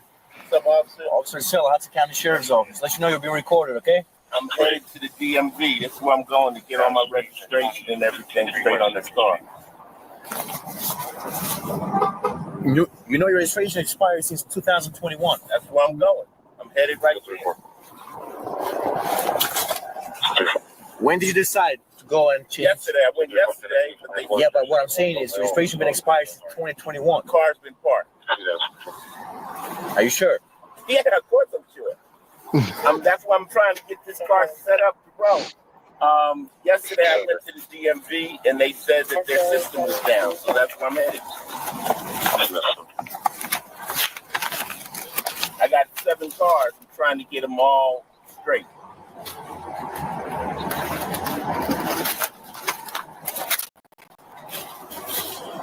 You say you went to DMV yesterday? They said the system is down? Yesterday, yep.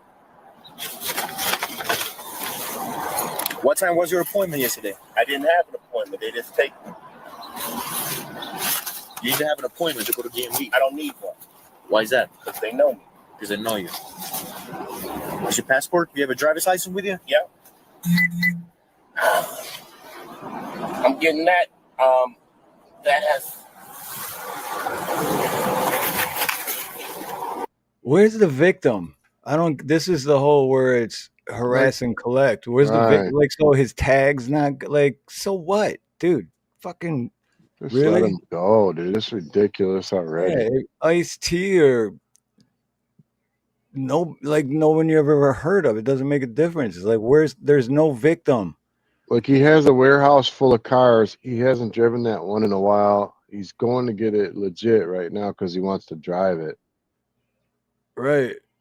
I mean, and I'm sure the dude travels all the time. That's probably why he handed him his passport instead of his driver's license at first, because he's probably usually not home all the time, right? Or in his hometown or whatever. See, this is what makes cops look bad, real bad right here. Oh, trust me, this is like the main topic I watch, the 1A community. There's tons. That's expired. So you have your license expired as well? That's why I'm going to the DMV. And he told you the truth. Sir, even if it's 1 feet, you cannot drive with an expired license and expired registration. I mean, you could do. Why don't you follow me right to this garage right here? The DMV is right there. You don't got to be that serious about this. I mean, you can, but you don't have to. Well, is it serious? So, give me 1 second. This is serious, man. It's serious. I could park the car right here and then walk to the DMV. Yeah, but I already saw you driving and somebody died. He could park the car right there, walk to the DMV, come back, put the tag on, and then everything's good, right? So why is this cop doing, like, dude, it's seriously, that's so fucking petty. Dude, honestly, right now he could pick up his phone and he could do it online right from the car with his credit card. And legitimately get emailed that crap right there in the car. But that's my point, though. It's like, so let's say he does that, and then all of a sudden, so it just goes prove that, yeah, cops don't give a shit about you. It's all about revenue and harassing and collecting and egos. Well, from what I've seen in the beginning, we already watched, the ego's about to kick in. So, oh yeah, don't question my authority. That's an option if the cop is willing to give you that option, and if he doesn't have an ego that is so fragile that it's easily damaged, and then he retaliates, and then things get messy, which is kind of what's about to happen. Steve,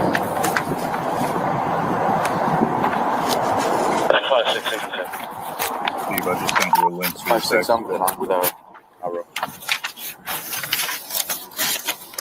Those are all the things.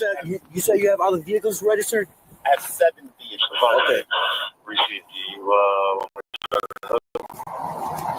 It's 5-6. It's somebody. You could have drive without a vehicle who was registered and get this one registered. Can I handle this? You gonna take me to jail? I'm not gonna take you to jail. Okay, can I park the car here and walk to the BMP? I'm gonna tow your vehicle. No, you're not. You're not gonna tow my vehicle. Let me park my car right here. You're not gonna move your car, sir. Give me your keys right now, and I'm gonna tow your vehicle. You try to be more respectful with me, I'm gonna respect you the same way. Well, then let me. You see, I'm going. No, you're not gonna tell me what to do. I'm gonna tell you what to do. So give me your keys right now. What a dick! You're gonna go that route. Yeah, you tell me what. Ego bruise alert. So this cop is exercising his authority because he can, and we all sit here and take it. We take licensing, registration, proof of insurance, and we just roll over year after year, never questioning, wait a second, this is a roadside piracy operation. This is an insurance extortion racket that's going on here. No, ain't going to do this. If I damage somebody's vehicle, I'm going to take care of it. I don't need forced insurances. I don't need permission from daddy government in the form of a license, because that's what a license is. It's permission slip. And I don't need to register my vehicle with the state to prove any kind of legitimacy. It's my property. And if nobody declares it stolen, then there's not a problem. So what is the deal? Why have we gotten to the point in American life where we just accept this, and then we accept these roadside piracy operations with these cops that have horrible attitudes? And like you said, what is the deal? Shout out to Here's the Deal. That's Brian, his channel. And like cops always say, look, here's the deal. You're going to do what I say or else. I'm going to go hit up Ice-T on his channel. Can I park my car? Oh, wouldn't that be the shit to have him on here? I'm literally gonna send him an email saying we played your crap. Hell yeah! I said not. Give me your key, sir. Look, so talking to a man, talking to another man like he's a child, really gets under my skin. Yeah, me too. Just let him go. I'm not under arrest, and I'm getting out of my car.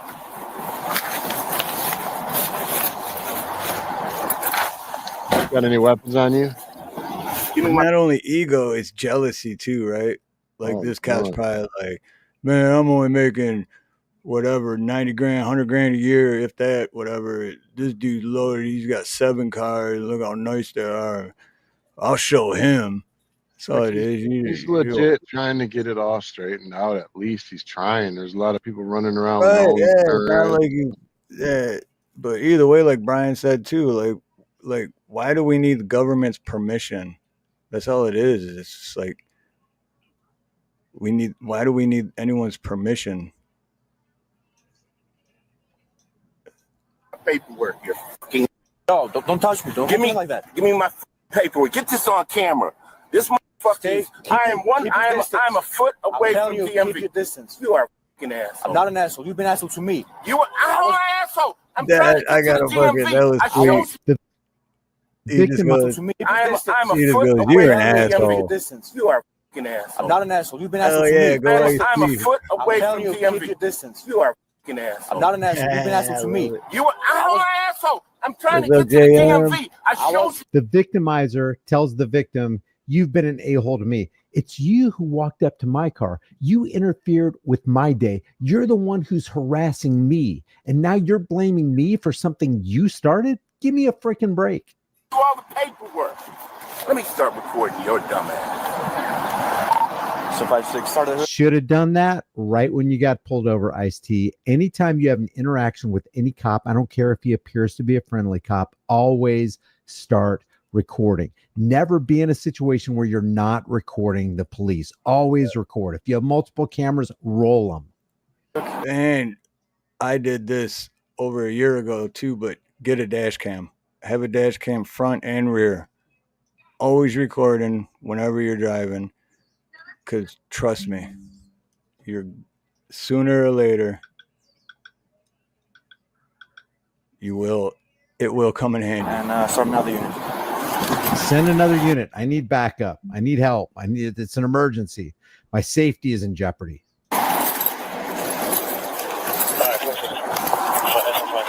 You're in the parking lot for Dunkin' Donuts, right?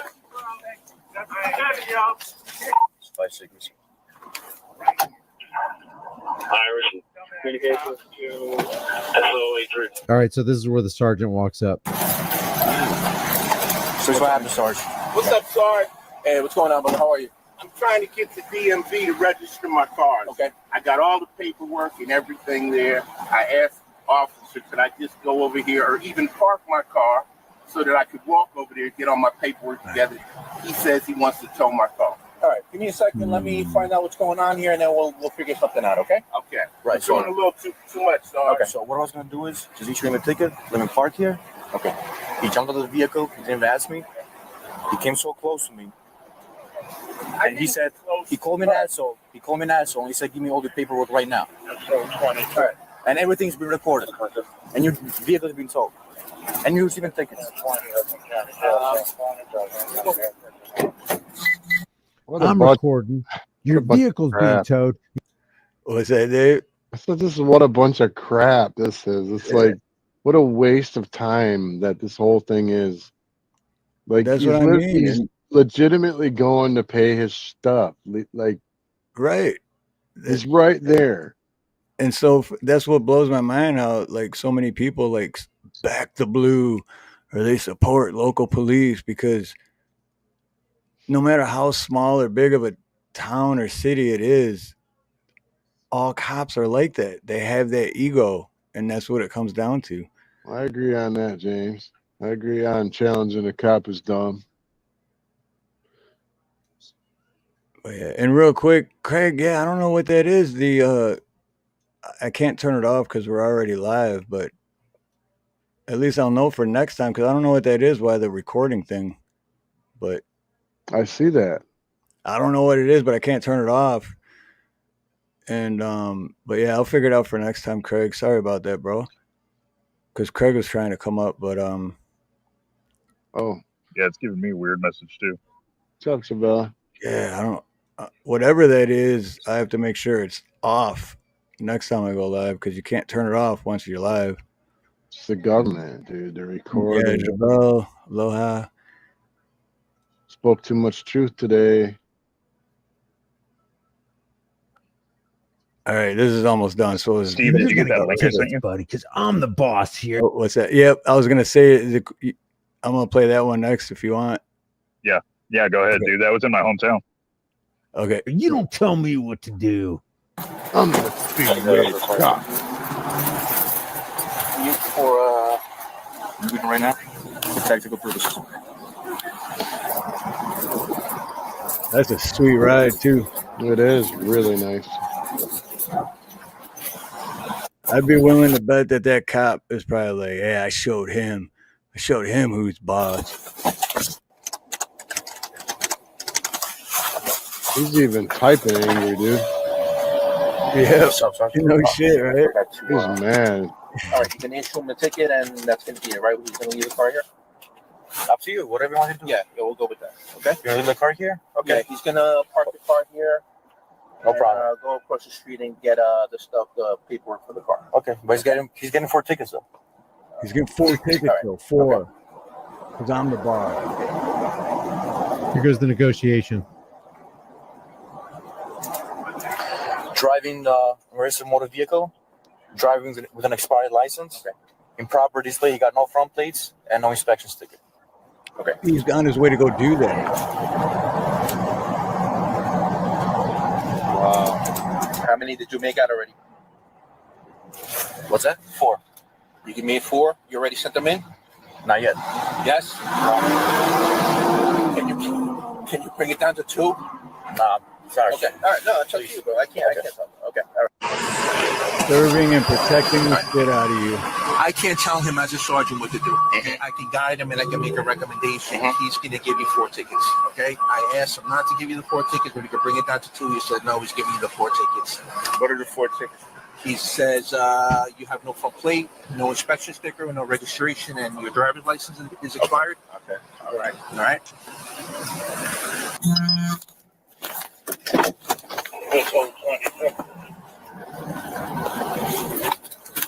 Hey, all you cops out there.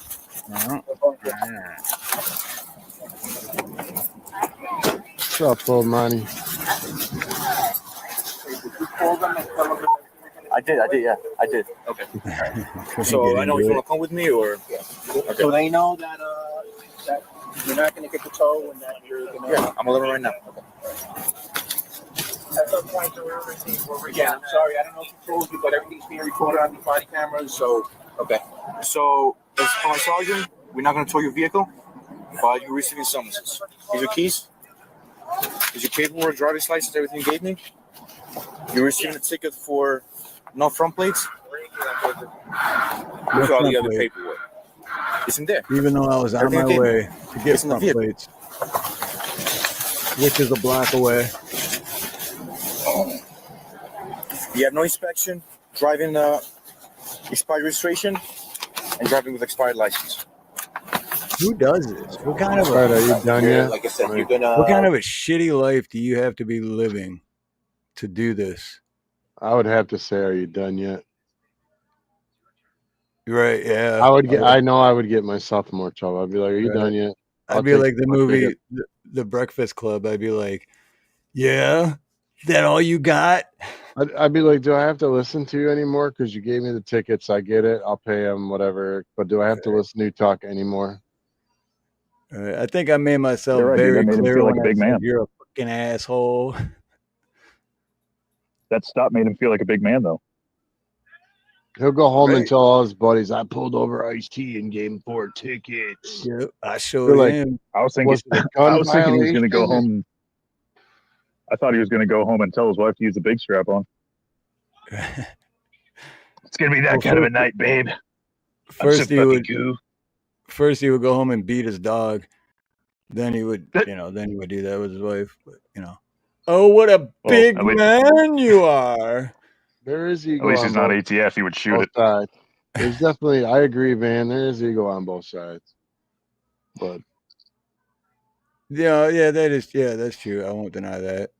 But I mean, still, if you just think about the pettiness of the whole thing, like, right, Jim, could have been worse. Like most of those tickets are going to go away anyway. Yeah, as soon as he provides proof or whatever, it's like a fix-it ticket. I would still say, do I have to listen to you talk anymore? Because I'll take the tickets, but can you just shut up? Even better, he should have looked at him and said, the DMV closes in 4 hours. Right. Like, I need to go. I'd be like, can you drive me over there? Can't we just all get along? Right. Well, yeah, here you're going to tow my car, so now I'm going to walk a block away, get all this taken care of, and then I'm going to have to take an Uber to the impound to get my car back out, and this was just all a waste of time because you got a big ego. But I'll leave the car here and just go to DMV. I'm walking DMV and handle it. So, but you do know your registration is expired and your license. You already said that, dude. Okay. Yeah, that's what he's going. That's what he's been telling you since I didn't know if you just the beginning. Your registration was expired. You got both. I got everything. Okay. All right. All right. All right. No, I'm good. All right. You just the way you y'all a bunch of assholes. Vehicle, no tickets issued, but just next time show some respect. That's all I got to say. I don't have it. All right. Okay. I don't have either. Don't exactly. You have a great day, sir. All right. So what? Good for him. I don't have to. Why would he say that in the end? That was just like a stick it to him. You know what I mean? Like, no, yeah, next time show more respect. But yeah, that's just because that's what they are. They're fucking assholes.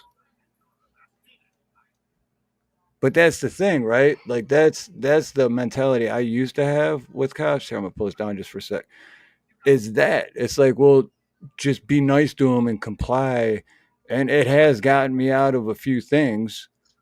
Yeah, I haven't gotten in any trouble. For what cause? For me cowering down and, bending it and, yes, sir, Mr. Officer, whatever you say, sir. Like, I totally didn't realize it at the time, but I totally humiliated myself by doing that. Yeah, it did get me out of trouble, but then what? Everyone's going to be doing that. Everyone's going to be bowing down, and then they just got more power. And then where does it go from there? I never kissed their butt. I'm just straight up like, what did I do? I never kissed their ass. Why did you pull me over? Feels like that. I usually say I got a pistol on my right hip. I got my license in my left back pocket. Why did you pull me over? And that's it. Well, this got me out of 2 tickets, getting pulled over for speeding. And they just said, you know why I pulled you over? And I was like, yeah, I was driving like an asshole. And it worked both times. So I don't know how. I remember one time, though, getting pulled over and having a pistol because I got a CCW. And I had my pistol in the back, on my back hip. And he asked me for my license. And I told him I had my pistol on my right hip. And then I went to get my wallet in that same pocket next to the gun. He's like, whoa, whoa, whoa, whoa, whoa. I'm like, oh, my bad, dude. My bad. My wallet's back here. Can I grab it? He's like, yeah. That's how people get shot. Yep. And you know what, Van? Like that's my whole point. Is that nobody should have got ticket. If it would have been me or you or Dave or Forge and Thought or Craig or Lords, anyone, that should have never happened, period, regardless of who the person is. I thought it was funny. What's that, Chadwick? I said, not me. I show my tits. Yeah. I thought it was funny when he said, you ain't finna to tow my car. But you ain't finna tow my car. The best when he just stands back and goes, you know what, you're a fucking asshole. Hell yeah. Well, the better part is when the cop goes, no, you are. I know. It's like, what are we, in 5th grade? Like, you're an asshole. No, you're the asshole. No, you are. I'll show you. Remember the Grinch Steve, movie that clip that I sent you, did you get to watch it, or are you just going to watch it real time? Yeah, I was going to watch it real time. I haven't seen it yet. The little bit you'll notice in this clip, the guy, he literally just pulls over to give the guy shit because the guy's holding up his phone. And then at one point he says, keep your hands out of your pockets. And that's why he draws his gun on him. But the guy's hand is out pointing at the cop. And then one of his hands is holding his cell phone. So unless the guy has 3 arms, he's not doing what the cop claimed he did. But yeah, watch this clip. It's absolutely insane. This is the town I grew up in. I was gonna say, all I know is Chadwick lives in a nice neighborhood. Shit. Now I really want to come be a little spoon. He's driving that little red Toyota, though. He lives in the back of that down by the river. Dude, that Toyota has probably got 200,000 miles on it. Never had a problem. Still going strong. He's now circled the neighborhood. Now he's headed back towards me. He's very slow in all of his driving. Oh, here comes the popo. It's an ugly cop car, too. I'm guessing the cop's probably uglier. You put on your lights, or you just... This cop actually says, the guy's like, what are you doing? And he's like, well, you're taking a picture of me. I'm taking a picture of you. Oh, I think I might have seen a clip of this before.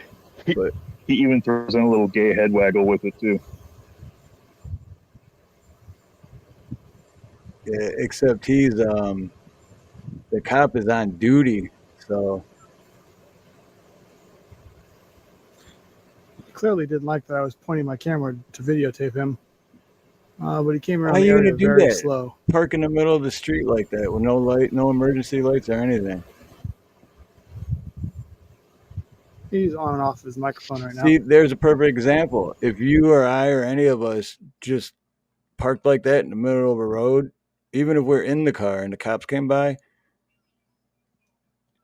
but it's okay for them to do it. Blue Liquor says they fired this cop. Oh, did they? That's good. Not for quite a while. And I actually know he retired.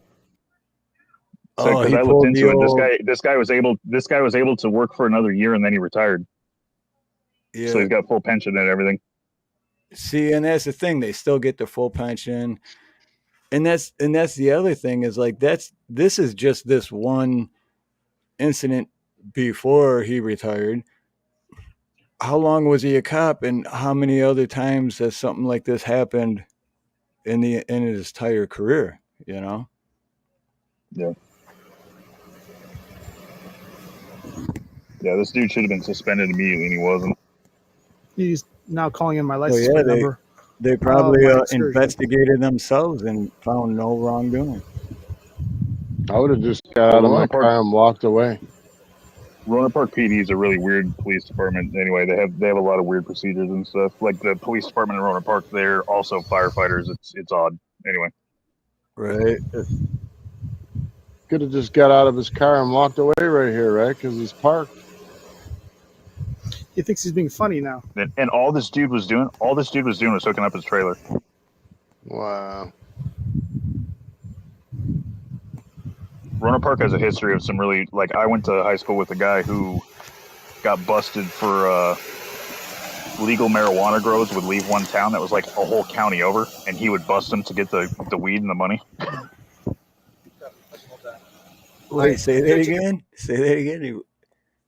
So there's a cop from this same town, Roanoke Park, which is a suburb of like Santa Rosa, which is a bigger city up in NorCal. But there was a Roanoke Park cop who was going like 3 towns over, or like basically to the next county, almost over to Mendocino County from Sonoma County.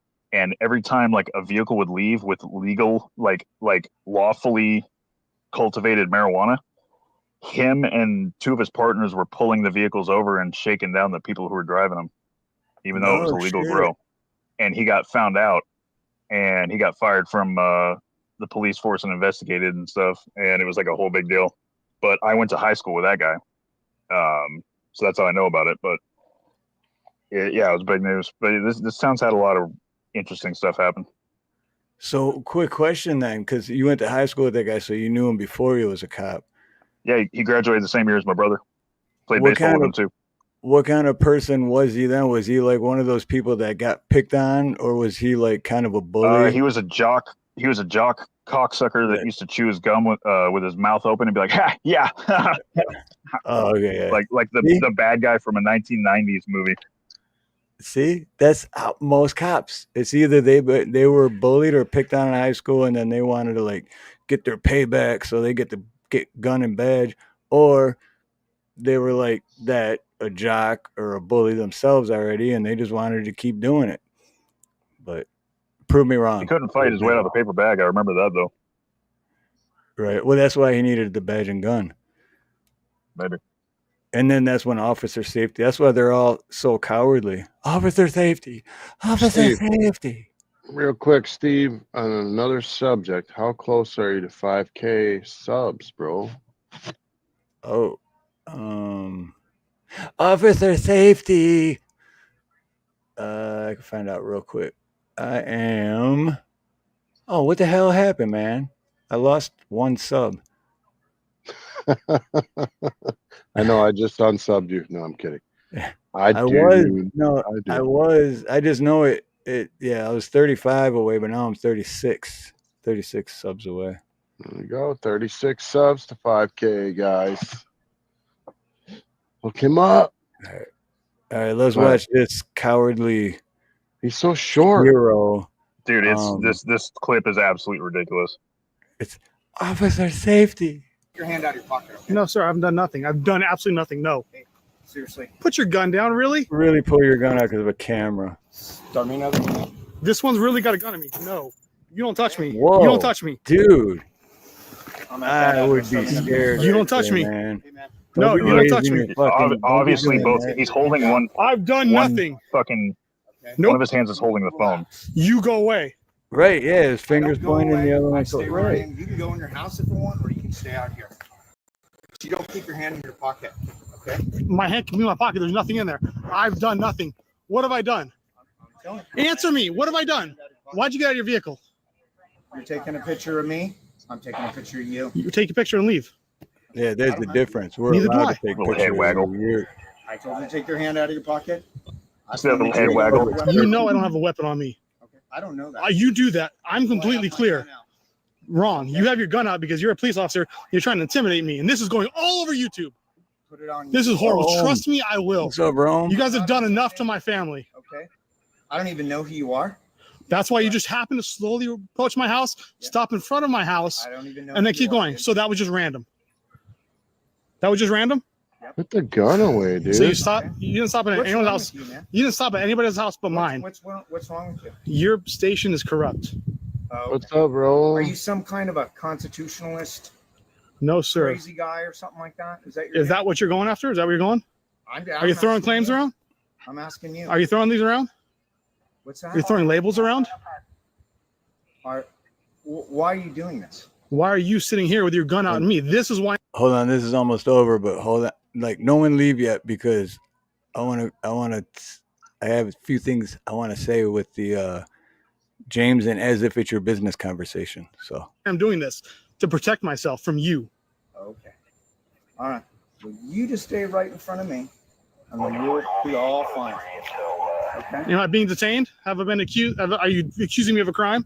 Are you suspecting me of a crime? If I did, I would arrest you. Okay. So. Why is your gun out? Stay, put it on YouTube. I don't really care. I will, sir. well, not only that, but the way he like, dude, I would when he raised it like that, I would have probably pissed myself. Like, whoa, dude, don't fucking shoot me, whatever. Like, yeah, that shit was scary.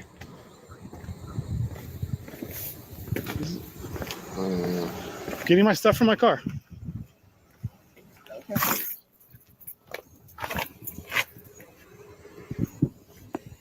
That was definitely intimidation.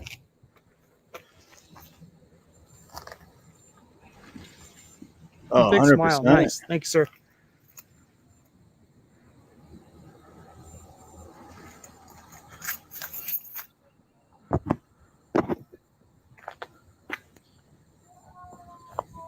Wow. Everybody keep a cell phone with you. Fucking bullshit. Fucking shot me.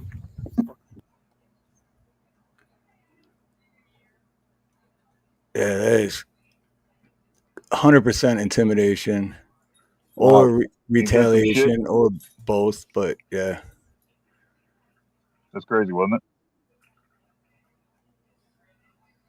Yeah, that was bad, man.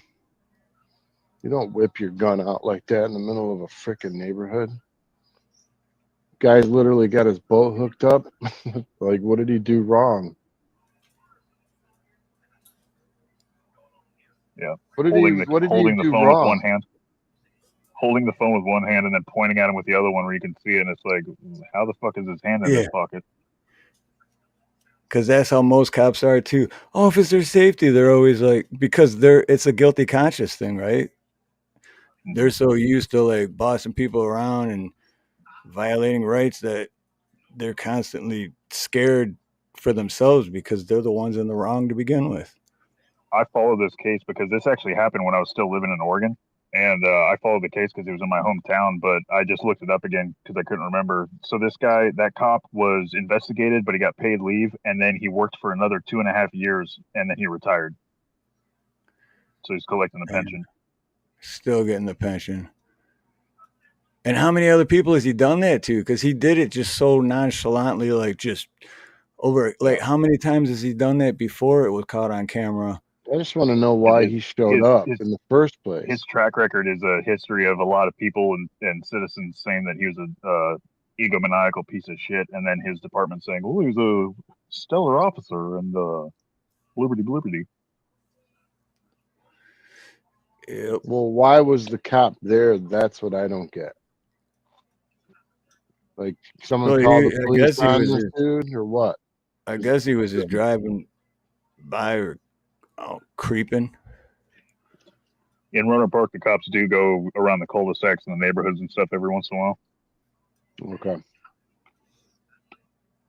But so real quick though, so what as if and James we're talking about is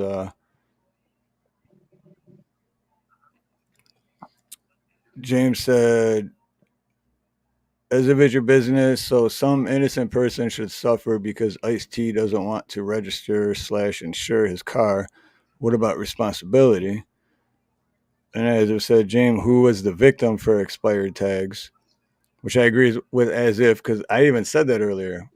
Where's the victim? There's no victim. Like, and he's on his way to get the registration. But anyway, so then Snook says, Steve's getting close to 5,000 subs. Let's help him get there. Okay, so anyway. And then James says, as if laws exist to protect society as a whole as well as the individual, chaos results without a standard for the society to follow. I do agree with that to an extent, but my thing is, just think in the past year alone, just 2024, how many new laws did they come out with? How many stupid, ridiculous laws? They're just constantly coming out with new laws, then more laws, and more laws.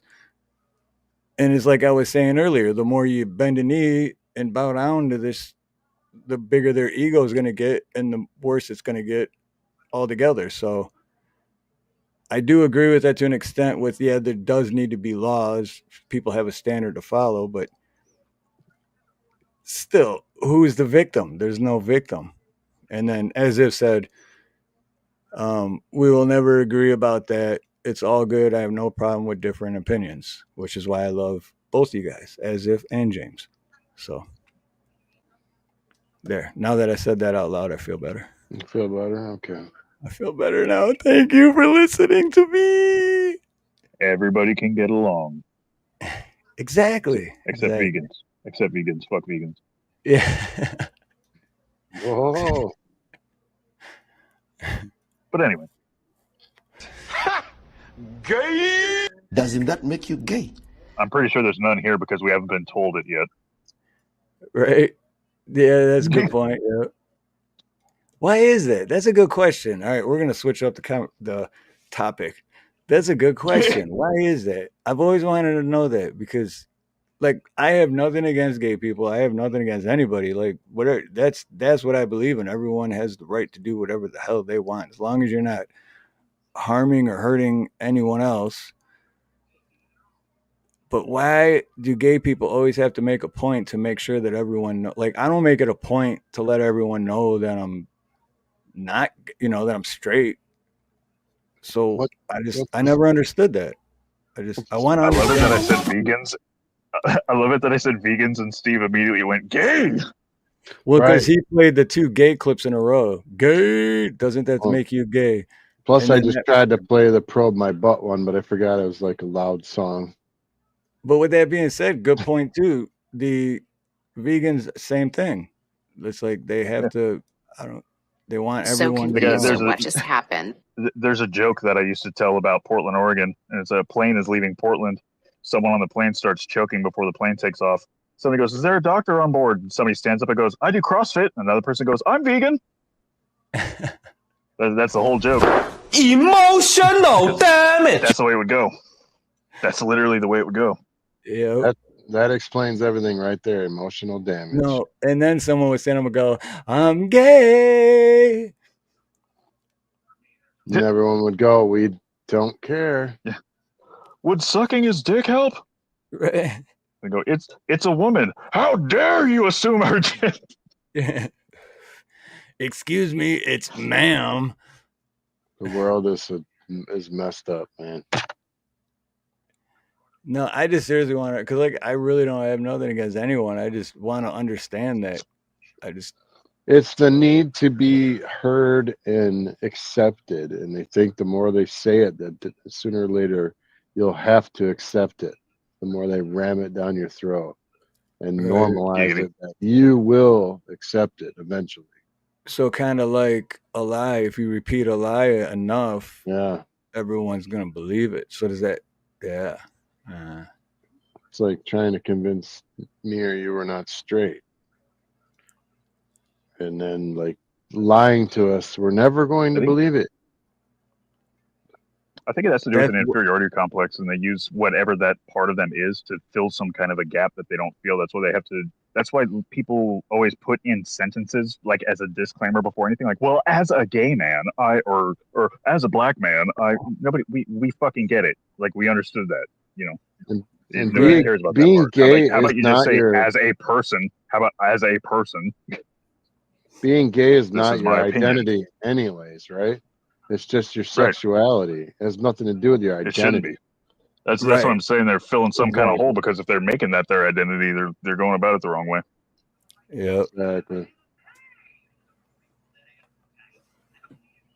Clip that audio, Steven. I like what John H said. I support your right to be gay, just not so much to suck it for you. It's just curious up here on the panel. Has anybody other than me been hit on by Oh, dude, yeah. Oh yeah. Okay, all right. Just want to know. Oh man, it kind of sucks for me because more. So how did you handle it? Because I was dude, like, I just pretend like I don't know. I don't realize that they're hitting on me. That we're just, because it's always customers. It's always been customers too. So it's. Oh, I just take the free. I just take the free drinks and then throw away their number. What? Fuck. But I do the first time. I think my buddy Nate knows, because I was most of the times it did happen was back in Detroit too, when me and Nate worked together out there. And I think his name was Johnny Balloon or something, but straight up 100% gay. Like, you didn't even have to ask, you just knew.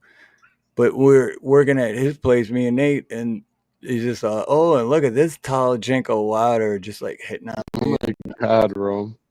So I would just like smile and be like, yeah, okay, we're just here to do your plumbing work. We're not, not that kind of plumbing. Rome's craving a banana all of a sudden, guys.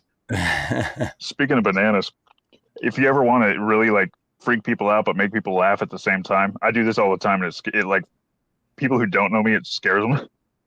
If you ever have a banana or something like that, when you're talking to somebody, don't break eye contact. Just have a normal conversation. But when you're eating your banana, don't bring it to your mouth. Put it on the table and go to the banana to take bites. And don't break eye contact. It's watching people's reaction is the funniest fucking thing. Just be like, what? I'm eating a banana. Just raw. Right, you're just leaning forward. It's fucking thing. No joke. No joke. That's bizarre. I mean, you're just eating a banana. What's bizarre about it? No, the eye contact. No, but you're being polite. Really. You're having a conversation, so you're just being polite by keeping eye contact and not blinking. I'm still listening and paying attention to what you're saying. So yeah. I'm just intently listening while eating this here banana.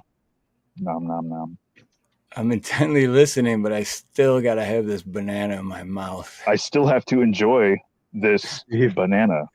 Steve, I'm making it a short. What you just said. I need a banana in my mouth. That's viral.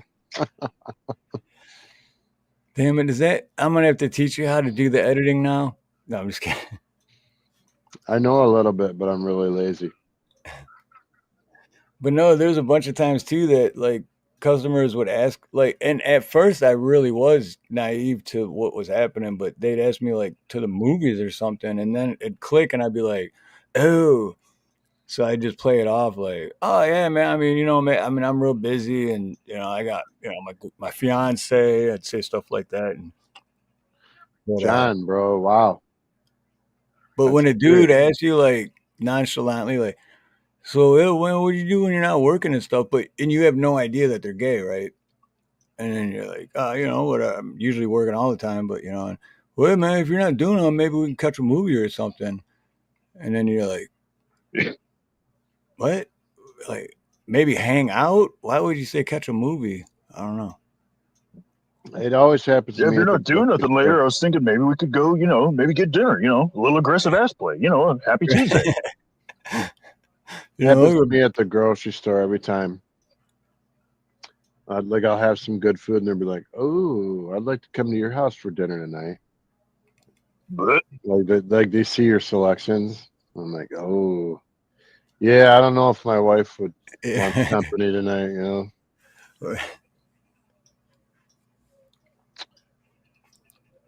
I have told a man he smelled good in the grocery store though. But were you smelling his balls? No, he just smelled good. He had good then I think cologne you're on, okay. and I was like, "Hey, Isaac." His name was Isaac. I'm like, "Dude, what are you wearing, dude? You smell awesome." And Doesn't that make you gay? Maybe. But I guess like I guess everybody it'd be that much was worse with if me it- was if- like, But when but you I smelled found him, out. was it like you got real close? Did you get real close and go? Right? Did you go? I did. I leaned in a little bit. I was like, "Dang, Isaac, you smelling good, bro." Or were you like? Yes. But I immediately said, "You're probably pulling in all the women, Isaac, aren't you?" Because I was testing it, and he's like, "Yeah, you know it." You got a strong musk about you, boy. It's all good though, because you know what? I am man enough. If I think another dude's good looking, I'll say it. I don't care. Yeah, why not? Why not? Because in all honesty, I don't think there are many. There's not many good looking guys out there to begin with. Seriously. So in all honesty, when I see a dude that I think is attractive, I'll be like, yeah, dude, that's a good looking dude, man. If I ever get divorced, I'm going to live with another dude. What's up, Mike? They're not emotional. They pay bills. You know, some of them are. Some Wow. straight dudes are emotional as hell. It's ridiculous. Yeah. That's why I don't like having roommates. I've had plenty of roommates to, yep. Fortune thought was right on that. Never had a bad one. God. Where'd you Grown guys men find that your sit there and roommate? you're just like, you look at another grown man and you're like, how the hell have you made it this far without being consumed by a greater organism, you fucking girly piece of shit. Girly. Well, just I still like what Elaine the Kane says. Men have to do a dick check. Women have to check guys for a dick.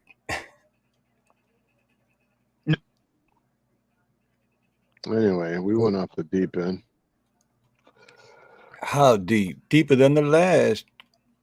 I don't know. I so wanted to play probe my butt, but I forgot. Well, I was so talking loud. about vegans. I was talking about vegans, and Steve took it there. Leave it to Steve. Yeah, I did. I was like, you know, vegans kind of. I don't understand vegans, and Steve's like, yeah, butt sex. Steve. Let's talk about that. Hey, in my defense, it's because they played the gay. Doesn't that make you gay, right? And then that was in Why my are head. you gay? Why you are you gay. so- But you are the gay. Bad Why touch, are you gay? bad touch, stranger danger. But wait, is Cola still in the chat? Because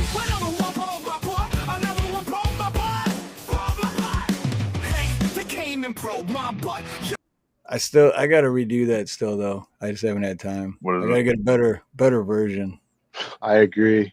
Because it goes with and that one I only did like 4 of them, and that was the best out of the 4. But I wanted it to be like, because what it was, we were all on panel with Colin and Peanut, and it was the song by Queen, Another One Bites the Dust.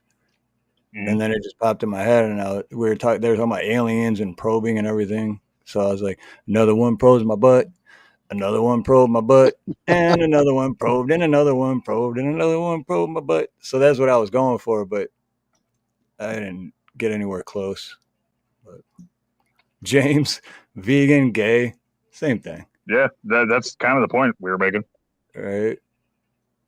Like, yeah. Your But average speaking vegan will of- probably tell you, like, no, I'm not gay. You know how I know? Because one time I was making a sandwich and a cucumber went up my ass 3 times.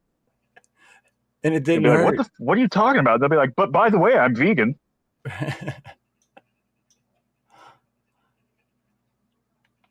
But speaking of probing and aliens and all that other shizno, what's the deal with all this fog I going did on? read about that too. Yeah. It was Something like weird. really weird. Like Florida, Minnesota, everywhere basically. There's some But it's just eggplant for you. it's not regular fog. That's the whole point. It's like it's not just fog, but it's like it doesn't look like fog. It's not like I can't explain it.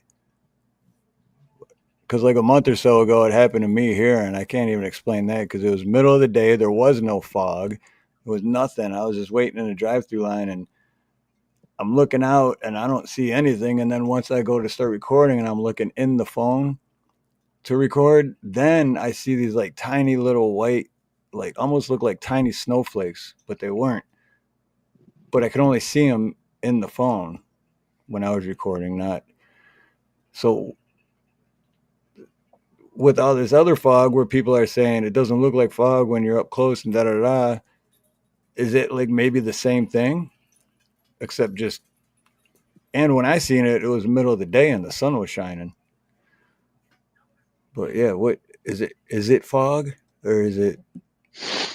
And then they're saying that people are getting sick from it or claim to get sick allegedly, and like weird body rashes and shit. So you tell me. I don't know. I don't know that shit. That reminds me of that. Are you talking about like last week when it was real foggy? James, I agree. Check this out, Steve. I made this the other day. It's probably the same day you're talking about. Well, it's been like the last 2 weeks altogether, but yeah. Now check this out. You find me? Advan- I'm here. Behind you, look. Behind you. I'm behind you. I'm behind you. I am right behind you. I love doing that. It's my new, Don't my be new scared. short. I just want to play a game with you. I stopped in the Can you street. I'm find like, me? what's up with this fog? It's yellow. I'm here. That's what I'm saying. Behind you, But dude, look. that what you put for the sound on that is perfect, man. That makes it Steve, freaking creepy. out as here hell. we have this stuff called Thule fog, which is like you can't see 3 feet in front of your face. Cars have to drive at about like 1 mile an hour, or else you literally can't see 3 feet in front of you, even with lights on. And when the Thule fog's going in and I'm walking around people, I'll just be like walking around. I can hear people, I can't see them, but I'll be like, I see you. And they're like, what the fuck? What the hell is that? I see you. That would freak me out big time. I'll do that if I see somebody walking at night at the end of the alley that I'm on. I'll say that shit, and they're like, "What the fuck?" Big burly dude walking down. How long have we been gone? 2:21. Holy crap! What? No way, really? 2:21. No shit, 2:20. Wow, it The really night is feels young, like, you olds. What'd you no, think? it only what'd you feels think of like that we've been going short? for a half an hour. I can't believe it's been over 2 hours. That's fucking crazy. What'd you think of that short? Dude, that short was awesome, man. Just spooky, right? Good stuff. It was like 2 a.m. I just got out of my truck in the middle of the road, and I'm like, "Why is the fog yellow? This is whacked out." It was so quiet. I'm like, wow. Hey, Dude, yellow, that's when Steve, your by the way, mind. how are your feet? Dude, I don't know. I don't know if they're getting better or worse. Basically the same, but at least I've been getting sleep the last 2 nights anyway, for the most part. When we were talking about shoving cucumbers up your butt, I was thinking about your health. So, but the pain's not as bad in my left foot like it was, but it just comes and goes. And then the cellulitis part with the skin, that's the part I'm not sure if it's getting better, or I can't tell if it's just healing and getting better and starting to go away, or if it's getting not healing and getting worse. But my shoes fell off. It's gonorrhea. Got the gonorrhea on my feet, my little feeties, my dainty hooves, my hooves. Where's my cucumber? Give me my cucumber. shoes fell off. Oh God. 4 more subs. My dainty tootsies. Who needs 4 more subs? Who? What? Steve, did you get 30-something subs? No, I'm still at. Nope, I still need 36. Maybe that's for Van Life. Maybe Van Life needs 4 more. Van Life, I wish you weren't a liar. Let's see. No, Van Life needs 1 more to get to 600. Are you There you kidding me? He needs one more sub to get to 600 subscribers. Wow, and he doesn't even care. I'll tell you that. I'll handle that real quick. Let's go celebrate good times. 600 subs, and he doesn't. Celebrate good times.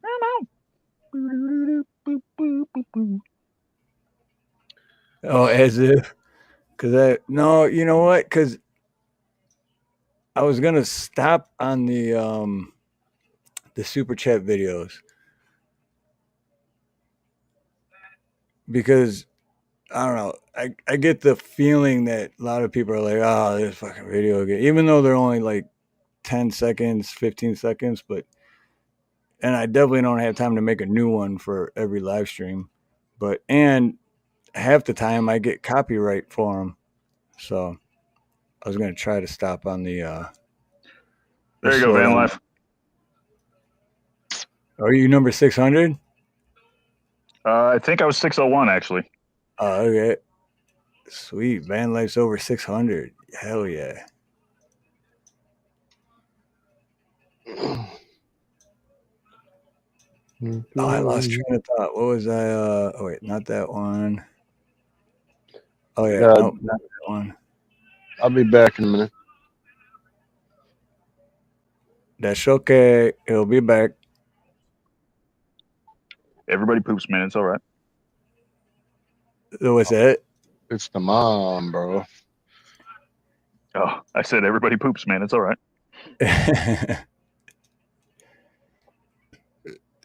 They just said in Minnesota one day ago, another fog advisory again. But I don't know. What do you guys in chat think about that whole fog thing?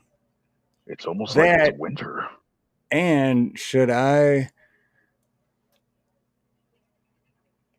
was thinking about, but should I because you know the whole alien thing and the sightings and the drones and whatever. Dude, every night I walk Pablo, I'm looking like half times I almost walk into a tree and shit because I'm just looking up like where is all this stuff? But that's only in my neighborhood, right? When I'm walking Pablo. So should I start going out and like trying to see something or go to like different neighborhoods or different parts of the island and then put those videos out?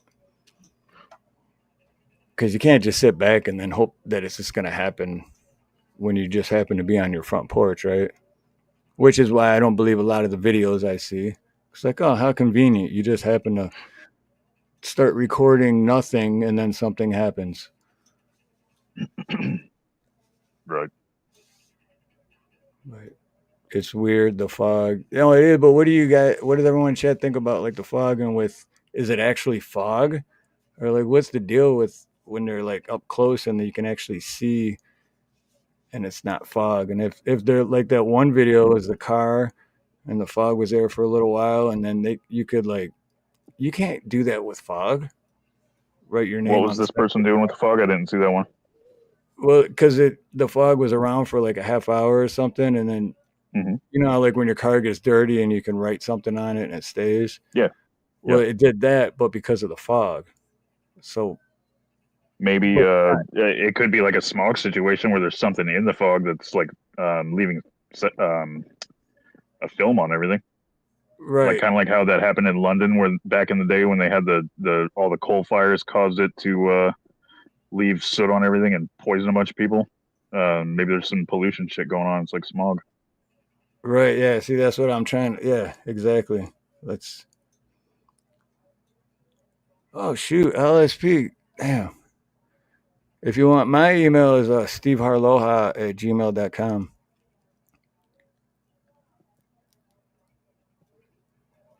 It was your buddy's home security too, huh? Dude, I got to see that. I want to see that.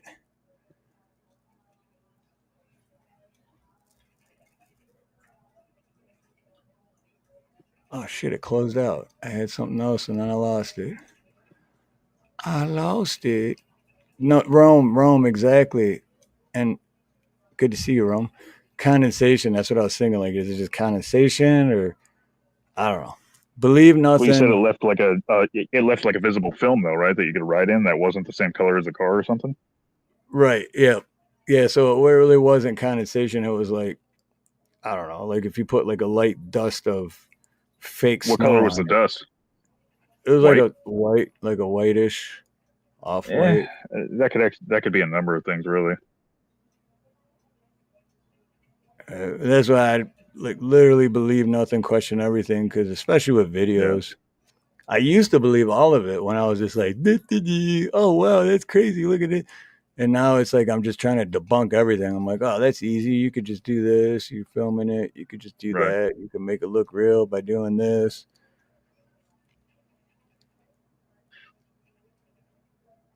I saw that movie. Right. There is something in the fog.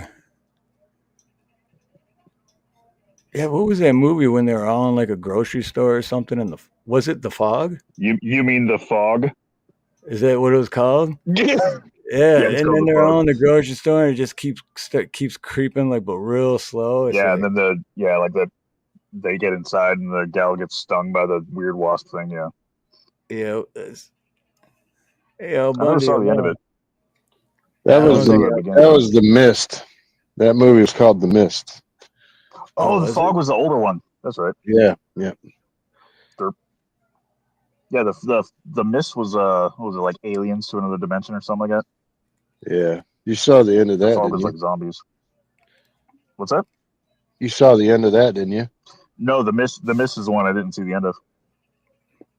It was terrible, dude. They all got away in the car and they thought they were dead. So he shot everybody in the car. What? And he didn't have a bullet for him. And then right as he did it, the fog started lifting and the army truck started coming through. And then you saw that they were Oh, the winning government? and they took out all the aliens. And he had already shot Oh, his son and everybody else. Oh man, Oh no no. shit. It was terrible, dude. Damn. See, I don't see the endings of most movies I watch. I see like the first half of it and then I lose interest. That's he looks at the army and says, "That's the damnedest case of suicide I've ever seen." Tragedy.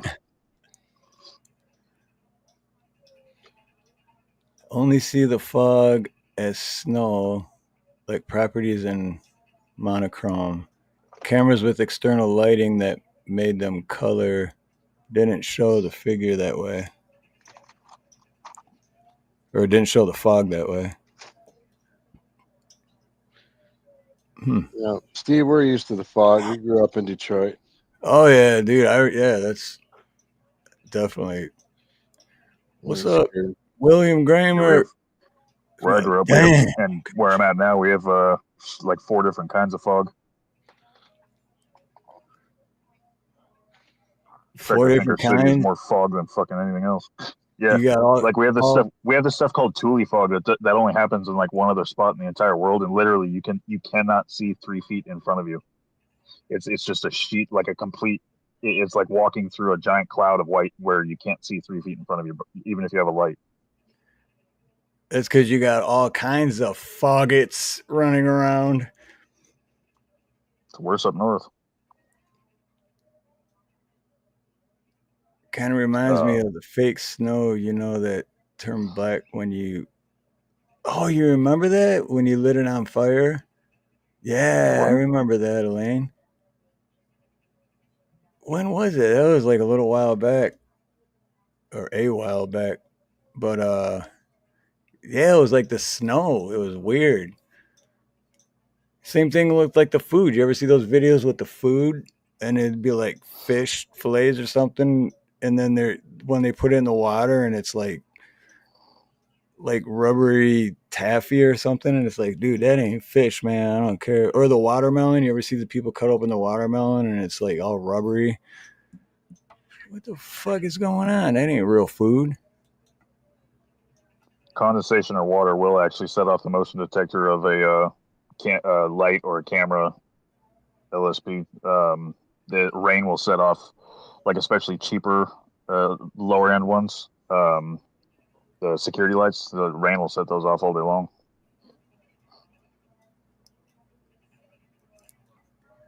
My great grandparents had ropes between the barns to be able to walk from one to the other when the snow was 10 feet tall. Was in North.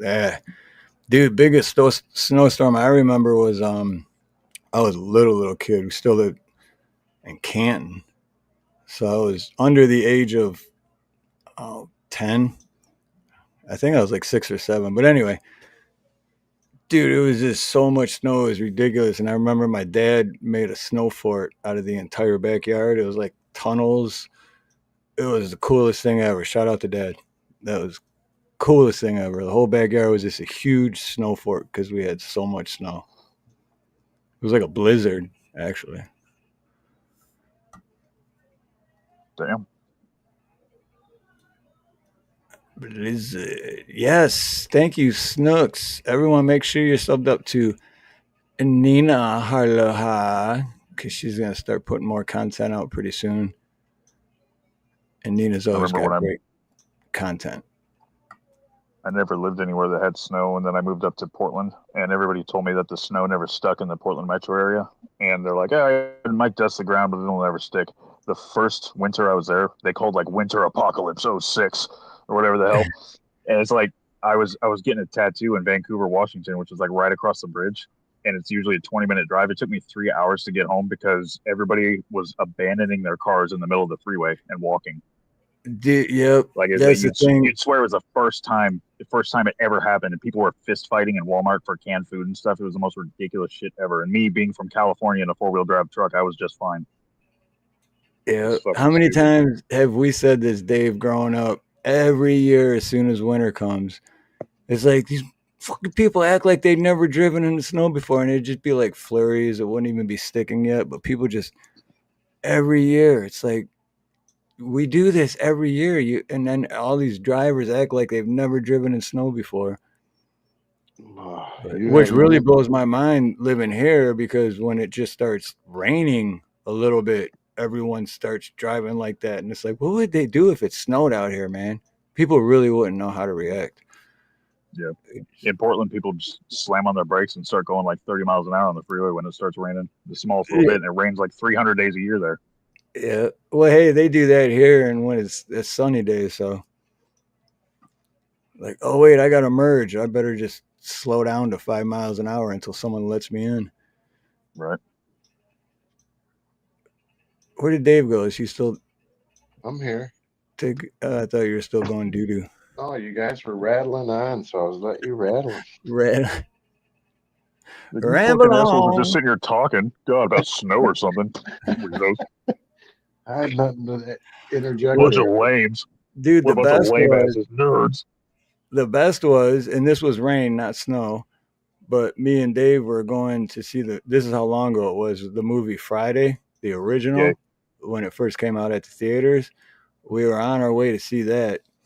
On your date. We're driving in this drop top Mustang, and we're going around this curve. And I remember on one side of us, there was like apartment buildings, and the other side, there was apartment buildings, but trees in front of it. So all you seen was like trees, apartment building, road ahead of you, road behind you, but it was like on a bend, right? And then we're driving, and then all of a sudden I see trees, and then all of a sudden I see cars coming at us. All of a sudden I see apartment buildings, and then all of a sudden I see the road in front of us again. He never went, like, he lost control or whatever, but did a complete 360 and never even went outside of the lane, and then just kept going like nothing happened. That's practice. That must have been a crazy start to your date then. She was. Well, yeah, and they were in the back seat.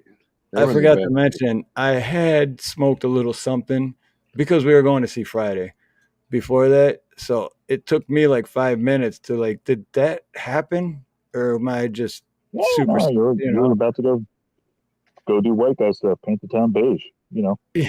Hang So out, enjoy your night, got your nails done, hanging out with your mans. Hey, that's our white privilege, all right? We just did a quick 360. No biggie. Right. Just, dude, but just not quick even little going turnaround. outside of the lines is what blows my mind, because it was around a bend too. So it's not like we were just going straight. It was around a bend, and you still never went outside of the lines. The sad part about that is that I practiced that. Oh, that's why you're so good. I practiced fishtailing in parking lots, and there was one specific time I did it in a Agreed, parking bro. lot. I was doing donuts with my soon-to-be wife behind, and you know where this is, behind Rutman's, the four-wheeler place. I'm in their parking lot just grinding 360s in the snow, and I look over, and I think I was in a Camaro, and I look over in the corner, and there's a cop right in the corner of the lot I'm spinning in, and he's just sitting in the corner spot, and then he lights me up. And he comes, pulls me over. He's like, "What are you doing?" I'm like, "Man, I don't know. I was just trying to impress my girl here. I don't know. I just told him the truth." And he's like, and then once he found out who she was, he knew her mom, so they let us go. Oh, good. He's like, "Go, dude, if you're going to do this, don't do it in the middle of the city. Go out somewhere else," and blah, blah, blah. I had done at least 10, 11 donuts by the time he came over to me. Anyways. That's funny, though. That's the other It's way time. better than what. There was one other story when I was trying to impress her. It's like one day we had no kids. We were going out to eat. Metallica was on. I think it was like One or Sanitarium, one or the other. And I was getting super pumped. So I going down my street. It's like 25. I hit 80. Probably like within 6 streets, I hit 80. I look over to my right, and there's SWAT trucks and like 10 cop cars. And I flew right by all of them at 80. Damn. Still got the Metallica on. Christy's looking at me like, "What are you doing?" So anyway, they were serving a warrant on this house trying to get this guy, and he wasn't there. So when I flew by, they thought that I was him taking off. So they all jumped in their little SWAT trucks and cars and cop cars and got me at the corner. And I got out, and I'm standing there with like 25 officers, and I'm kind of banging my head off the back of their car, like, "Oh my God." And the guy actually let me go. Once he found out I wasn't the guy, he let me go, no ticket. He goes, "What are you doing?" I go, "I'm a fucking idiot. I was trying to impress my lady." I said Metallica came on, and I punched it. I'm not gonna lie. He's like, "Don't be doing that shit," and let me go.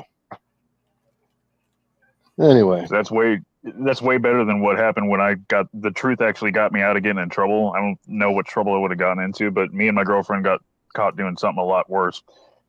But yeah, being honest sometimes works. Yeah, like where you had to get dressed Ironically, in front of them. Yeah. We were also listening to Metallica. Yeah, I mean, but we were having a little us time. We were having some us time in my vehicle, and that's perfect. At one point, it looked like the sun. It looked like the fucking sun was shining right about the time we got to the song "Trapped Under Ice" on the album. It looked like the sun was beating through the window, and it was like 2 a.m. I'm like, "What the hell?" And then I looked over and realized there was a cop with his flashlight, and from where he was, he must have got a bird's eye view of my girlfriend's love nest because he had a hell of a view. And he's like, "So what are you guys doing?" I'm like, "My taxes." And he laughed. And he's like, "Well," I'm like, this is literally all we're doing." And he's like, "Okay, get the hell out of here." Yeah. Hey, I want to shout out a few people. Jazz Urban, aloha, brother. Good to see you, man. David Devine broadcast, my brother, aloha, and my brother, As If It's Your Business. I stopped by Urban's channel last night. He was having a pretty good talk. But for this one, As If, I'm gonna give you a shout out for the gifted memberships. Gifted memberships, man. Gifted membership, let's begin. Cheers to the night we're celebrating. With your support, we're escalating. Yeah, thank you, brother. Appreciate that. And David Devine, good to see you, brother. I seen you in chat. What was it, yesterday? Last night? Something. David Devine. But you know what, though, Dave? That could have went very bad, too, driving by them at 80 and then them thinking that. Oh, I know, dude. I know. easily could have gone. I mean, and it does go bad for a lot of people. Well, all the time. they had me out of the car, and I'm in the back, right at the back of his canine unit, and I'm just standing there, and I'm bumping my head off of his window repeatedly, like, what an idiot I am. I can't fucking believe I did that. And they all looked at me, and they're like, it's gonna be all right, man. Just relax. Chrissy's looking at me, and I'm like, they didn't give me a ticket. Rest in peace, Cliff Burton. She's looking at you like, this is what I'm signing up for the rest of my life. She had hearts in her eyes. Don't kid yourself. We got her excited. Dude, I don't know. I think it was you. Well, I know it happened like 2 streets over from the house you and James grew up in, or the house, Yep. that house. But I think I was with you too. But they were doing a raid or something like 2 blocks over on like the corner house. Oh yeah. Yep. And I think back about that now because we were so young then. But then I just think back of how like sloppy all those cops were, because we were just like walking around. They didn't have no like. They were just doing their thing and didn't like. What if they had to open fire or something? So many innocent people could have got hurt. They didn't take any procedure or protocol to like make sure that people were in a safe.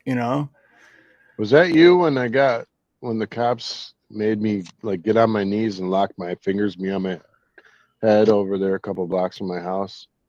Because I was carrying a BB gun, BB gun rifle down the street, and someone must have called and thought I had a real rifle. So the cops rolled up on me and like thinking I had a rifle and like, get on the ground, get on your knees, lock your fingers behind your head, and towards me, take 4 steps to your left. Right. I did everything they said, but I was like, and then they took my BB gun. I'm like, what? Well, I mean, dude, you got it. That could have gone very wrong. I mean, look at Daniel Shaver, right? Like that dude was just working in his hotel. He's not here anymore because of unhinged, egotistical little piggies. But that could have went really bad for you too, Dave. Like, yep. Well, it went bad for me in Detroit once. Gang squad is not nice. And if you really want to see somebody that'll whip your ass, it's gang squad. Gang task force. Yeah, and they rolled 4 deep all the time, 4 of them, and yep. No, I know, dude. I know. I can't say his name, but I know. Well, he's not there anymore. Like, I don't even know if he's still a cop anymore. But anyway, back then he was gang force in Detroit, and he said that he wouldn't have it any other way because he loves the excitement or some shit. I haven't talked to the dude in 20 years. Put it that way. I asked my mom for like a flannel, like a gray and black flannel, because I always loved gray and black or gray and white and black. And I'm wearing the flannel my mom got me for Christmas. I'm driving someone to work down there by John Kronk in Livernois, down in the middle of Detroit. What the? Yeah, that's not a good neighborhood. And it was nighttime? This morning, really early, 5 o'clock. Oh, okay. Well, you know, I live down there for a while. I know. But so I'm driving. I got pulled over by the gang squad. He ripped me out of the car, slammed me all over the car, freaking hit my head on the car, the window of the car, the top of the car, the back of the car. And then I'm like, okay, man, what did I do? What did I do? He's like, what set you claiming, man? What set you claiming? I'm like, what you claim, dog? What you claim? That I'm claiming I'm taking this fucking lady to work. What are you talking about? I'm from Dearborn, bro. I just living down here with my dad, man. This is a cult my mom got me, bro. I'm not part of no. It was back then. It was either the Latin Counts or it was the Young Boys Incorporated. I can't remember, but it was one of those gangs. What goes up must come down. Yeah, and so they roughed me all over the car, and I was like, God, man, I'm not driving no more. I know, but see that, and Oh, go ahead. I was just gonna say some shit happened to me one time where I wish I would have had a body. This is before body cams were really a thing, and this was, I never thought to have a camera on me. But I got hassled by gang task force one time because I was wearing my cut for my club, riding on the motorcycle. They pulled me out. That dude literally grabbed me, pulled me off the bike, called for backup, all this shit. They sat me on the bumper bar of the front of the car. Then I had to sit on the ground in front of the car. And they're like, so what's this, your club? I've never heard of your club, blah, blah, blah, blah, blah, blah, blah. Just rattling off all this shit. They're like, what's Bella Lives? What's that? Because I got a big Bella Lives patch for my daughter on the front and everything. And there's like, I don't know, who's this? Who's this? And they're just like dissecting me up. And I'm like, how about you look in my fucking wallet? And they looked at my wallet and they're like, where'd you get this? Where'd you steal this? And I'm like, do you see the ID that's got my photo next to it? That's my badge. And they're like, you're a firefighter? And I was like, yeah, dude. And they're like, well, and they stood me up and I'm like, you piece of shit. But see what I mean? How like that whole time they're like, because they're supposed to be trained to de-escalate, right? Oh, they hurt like me. nothing but escalate. Where'd you steal this? What, like just interrogating the shit out of you, and it's like, wait, investigate first, motherfucker. Stop throwing out accusations, asshole. Like Ice-T said, you're a fucking asshole. They did hurt me, man. I'm not gonna lie. They hurt me pretty good. Yeah, and, as if it's your business, I was handcuffed and they sweep my feet out from underneath me. I kind of didn't have a choice. Yeah, they don't play down there. People are like, oh, you should add a camera. Well, you ain't never been down in Detroit on John Cronk in Livernois, and they'll take your camera right off your ass, and it'll go in the Detroit River, and you'll end up in an alley somewhere, beat the hell up. Man, I would love. Well, not only the fact that I kind of wish we had cameras like we do now, back when you and me were can you growing up. imagine though, Steve, trying to do that to a cop back then? No, that's what I'm saying. That's why I wish we kind of had cameras then, because some of it would be good, but then I don't wish we did, because some of it we don't want out there. But I wish there was a way we could drain the Detroit River just to find what's really on the bottom of that motherfucker, dude. That's like a whole nother show right there. Detroit River. There's a problem with that though. You have to do something with all that water from Detroit. But yeah, unfortunately, we have to drink that water. So the interesting part is what they find at the bottom of the Detroit River. Is this from police, or is this from so-called criminals? Because the police are the real criminal in my eye. But you know what I'm saying? So there's going to be a shit ton of stuff down there, but who put it down there? Was it the cops put it down there covering up their own ass? Or was it, gangbangers and thugs? Well, the cops are gangbangers and you know thugs. what's crazy though about those guys beating me down? Any other day they could have found maybe a pistol on me. I'm serious. Like any other day, I might have had it on me. I might have had a teener on me. I might have had some substances I shouldn't have. And they're always looking for a reason. Always looking for a reason. I was legit, and maybe they just, because the lady I had in the car was a known in the hood to do some stuff, so guilty by association. I'm like, why don't you beat her up? Why are you beating? I'm just driving the car. Beat her up. You hear that, ladies and gentlemen? Chivalry is not dead. That's right. Well, she wasn't a lady to me, so. Oh, she had a dick. Okay. No, she was nasty. She was not a nice person. I don't want to go any further with it, but she was. It was like, I didn't want to take her to work. I had to. She said take her to work, and I was like, yes, ma'am.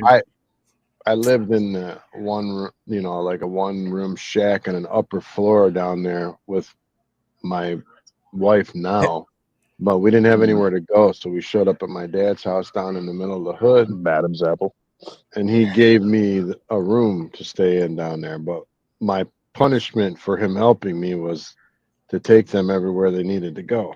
Okay, I know what house you're talking about now. Yeah, and I didn't know what they were into when I first got there, but my scary part in Detroit wasn't even with the cops. Well, one of the times, but it was because me and Tom, you remember Tom? Well, your dumb butt kept going to the bar I was very naive, man. When I was in like 19 up until almost 30 years old, I was just. I love it, James. I love it. I could have wrote the book, The Art of Not Giving a Fuck, because I just didn't care about anything. 20% of all fresh H2 on Earth surrounds Detroit. It's all ours. That's right. That's I'm not sure if I'd call that fresh. But no, so me and Tom went to Sunset Strip, which it's probably not, I don't know, could still be there, but. No. And I had a 1982 Toyota Celica, which was my first car. Ooh, you fancy, huh? And I bought it. It was $500, and I bought it. And then, so I bought it for $500, and I put a $2,000 stereo system in it. So I lost a whole bunch of rust after I put the stereo system in it, because the car ran good, but it was a piece of shit. And me and Tom went to Sunset Strip, which is a topless bar in the hood. And I don't know if you've noticed, but I'm white. Which meant that was a prostitute bar. Right. And Tom is black. Actually, we knew a few times, and we called this Tom Black Tom because he's very black. Like, he has very dark black skin. So me and Black Tom go there. I'm the only white dude, and I'm 19, so I'm not even old enough to get in. But because I'm with Tom, oh, he with you? All right, you good? All right. And then my drunk ass keeps going up by the stage and hitting on this one chick that works there. But then some dude that was there is like getting mad at me because that's his girl or something. So first question, if your girl works at a topless bar, why is she your girl? And two, why are you at her work getting jealous? Like, that's her job. That's how she I don't know. Bro, I thought you were about to tell us that you told the bouncer, like, I'm here with Tom. Which Tom? Black Tom. Well, no, because this is how it goes back to how naive I was. I didn't realize any of this because I'm just like, hey, what's up, girl? I thought I was slick and shit. And I wasn't. But then Tom just grabs me and he's like, hey, man. And Tom's like tall and a big dude, So he just like grabs me, hey, man, let's go. And I'm like, wow, what's up, man? I'm like, I think I'm about to get her number, man. Come on, man. And he's like, just fucking let's go. And I'm just like, all right, damn, why you like, what's wrong, dude? Am I missing something? He's like, yeah, you're missing a whole bunch of shit. Let's fucking go. So we get out to the car and I jump in and I'm driving. And then I pull back and I'm just taking my time too, just like looking back, backing up, all safe. And he's like, go, repeating the N-word, go. And I'm like, what? And then I hear like gunshots, but I'm like, oh, we're in Detroit. You hear that all the time. And then once we get a little bit like 20, 30 feet after I started actually driving away, then it was like pop, pop, pop, pop, pop, pop, like more and more. And I was like, oh, okay, that's just for us. And then it was a red light and I just gunned it and took off. And I had 2 bullet holes in my car, but it was so rusty you couldn't really tell. Just looked like the $2,000 sound system I had rattled a bunch more rust off. But somehow, some way, end of story is that neither one of us got hit or hurt or anything. So, but that was my scariest experience in Detroit. Stay out of Detroit. I've only been in Detroit one time. Unless you know what you're doing. Yeah, it wasn't as bad as everybody said, but it was still a journey. Yeah, well, it depends what part too, because Detroit is a very big city. But from what I was told, it was one of the worst spots. That was the dude. And White Castle sucks. I don't know what the hell everybody's talking about. White Castle's good. That shit's just terrible. It is, but you know what? They don't have it here, and after you haven't had it for like 10 years, you kind of miss it. What's up, Big Chap? Big Chap, what's up, brother? Now you got to go to Telways. Screw White Castle. Telway is where you go to get the good burgers. I thought it was cool that I could get a suitcase of burgers. That was pretty cool. But right, like people were ordering like 13 burgers and stuff. I'm like, what the hell are you? And then I saw the size of them. I'm like, what the? Okay. And I ordered It is 25 good, cheeseburgers. man. But oh man, that was a mistake. That was Yeah. more dangerous than the ghetto that we were in. We call Dude, them I've never ate White Castle and then was like, oh, I'm so glad I did that. But no, it's Yeah, still yeah. good, man. Like, you know it while you're eating it, and you're like, I'm gonna pay for this. I'm gonna pay for it, Bro. I don't care. You know that scene in Alien when the thing bursts out of his chest? Yeah. I was like 14 burgers in, and all of a sudden it's like coming out of my belly. I'm like, that's normal. That is funny. Legitimately horrifying. We call them gut bombs growing up. Straight gut buster. I think I saw a fucking Slim Jim come out of me I ate like 5 years prior. That's good. You got cleaned out. Yeah, you know, do what you do. Lose 12 pounds, drag away from the toilet. Yeah. And you know what? Even if you do get a layover in Detroit, that's unless you're at Detroit City Airport, which most likely isn't going to happen. But the layovers in Detroit aren't even in Detroit. It's in, what is that, Romulus?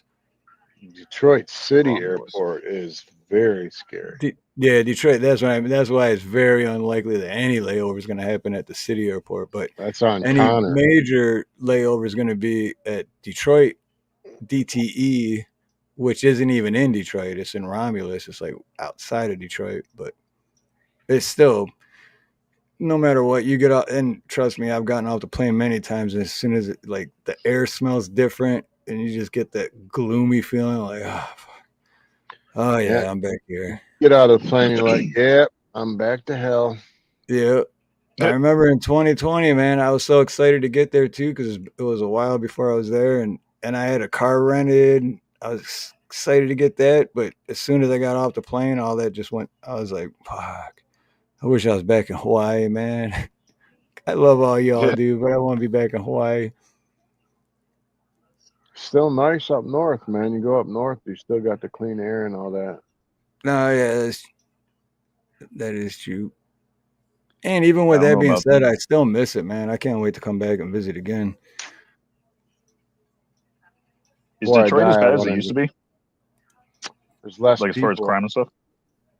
Still bad, yeah. Burt Road and my buddy lived in where I was when I was there was a place called Belmont. And He gone. What happened? Yeah, he just in Belmont, and then it just went quiet. What's in the box, man? What's in the fucking box, Forging? What's in the bag, man? Yeah, that was weird. Can't hear me? Oh, there you go. Yeah. Now you're back. All right, yeah, because you said, and then in check. Belmont. 1, 2. And then the arsonist has oddly shaped feet. No. So my buddy lived in Belmont, and he was telling me that it was a bad area, but it didn't seem that bad to me. But it's not bad until, you know, the guy comes out of the alley and starts asking you for money, but really he's going to rob you or take your car. Like, for instance, my cousin went down at 2 a.m. to go gambling. He like an idiot, stopped off Michigan Avenue to get gas at 2 a.m. Carload of brothers came up, followed him, forced him down a side street, pistol whipped him, took all his clothes, took his car, left him naked in the middle of the hood to walk at like 2:30, 3 o'clock in the morning. He had to knock on doors. In the middle of the hood, he had to knock on people's doors so he could get one person and to not be afraid enough to open the door to call the police. Wow. Yeah. Took his clothes. What kind of? He was super confident, man, about going down there, you know, because he was big, bad dude. But to take, even for the bad guy's part, take his clothes? Come on, man. Yeah, pistol whipped him in the face. Jeez. Damn. I mean, if it goes bad for you, it goes real bad. You just got to meet the wrong people. Yeah. But I mean, most people are decent people down there, you know? They're just stuck. They're poor. But you got 20% of the real bad people. It's just a lot of drugs, you know? I think the only person that even talked, because I went out for a walk late with my buddy, like late at night. It was like midnight. And I think the only person that even said anything to me was some guy was like, "Hey, you got a cigarette? You got a cigarette?" I'm like, "Nope." He's like, "All right." I used to go to the bars down there. I used to go shoot pool at the bars with my dad. But you didn't look at people wrong. You didn't stare at people's women. You didn't get cocky at the pool table. You know, you didn't take someone's seat. You had to be very Because it a all goes decent down to human you being. never know who you're fucking with Be a ever. decent human being. Most of the time, you'll be all right. Yeah. I mean, but that's the thing, like accidentally hooking up with the wrong people and stuff. I've done that where, I'd be hanging out with one dude that I did trust, and then he knew another group of people that he's like, oh, we'll stop by here right quick. And then we show up. And again, remember, most of my stories is just me, skinny old white boy, the minority of everyone that I was always hanging out with. And then I show up and they just got all these like AKs and ARs and just everywhere. And then I walk in and it's like the record just goes, comes to a stop, and everyone just looks at me like, what's this cop doing here? I'm with this dude, man. I No, he's good. told my dad one time I wanted to buy an eighth. So he took me down the street to this guy's house on the corner that sold weed. And so he knocked on the door, he let me in. And the guy had he had 6 pit bulls in the house. And he did this with his fingers, and all the pit bulls were around me and my dad. And they were at attention, like waiting for more commands. And while that was happening, someone knocked on the back door. He told him to come in. He came in with a Mac 10, slammed it on the table. He had a big jacket on. He pulls all this dope out from his stuffed in his pants, slaps that on the table. And I'm thinking, man, I'm dead. I'm a dead man. For real, I'm a dead man. Because I don't know this guy. He just pulled out a gun, drugs. You know what I'm saying? People don't do that normally. If they trust you, they might. But they don't know if I'm a cop or whatever. I thought I was dead. And then the guy called the dogs off. We got what we were supposed to get. And the other guy was like, all right, man, take it easy. And we left. And then I cussed my dad all the way home. I said, don't you ever fucking do that to me again, man. You're supposed to be my dad. You take me in a place like that with the... Anyway, the dude was selling more than he was selling heroin, all kind of stuff. Well, it wasn't like... I think it was maybe a month and a half later where they came in and they killed him and all the dogs and burnt that place to the ground, stole all his money, guns, and all the rest of it. Damn. Law enforcement? No, law enforcement did, or no? The people just robbed him. Like some of the people either he was buying from or the selling to. Yep. Killed all the dogs, him, and burnt the place. His name was Lance. I was on Martin. Yeah, Martin and Mercer down in the hood. Martin, that's I know that. I remember that's the problem that. when you That's dance on right the down side the of that. street. Right down the street You from dance on the edge of that sword like that, man. But all I wanted, I'm used to coming from suburbs. I'm new to the hood. I'm just thinking I'm gonna get weed like you did at school. You buy a joint or whatever. You just meet up and like kind of look around and make sure no one's watching. And then that happens. Yeah, I'd be shitting my pants. I'm like, what kind of dad are you supposed to be, man? Took me in the middle of hell to get 2.5. What was it? An eighth was like what? 2.5 joints. Right. Three. He's like, three what? I needed an excuse to go to see my crank dealer. 3 pinners. Yeah. Well, dude, that one I was talking about when like the record skip. Let's just long story short.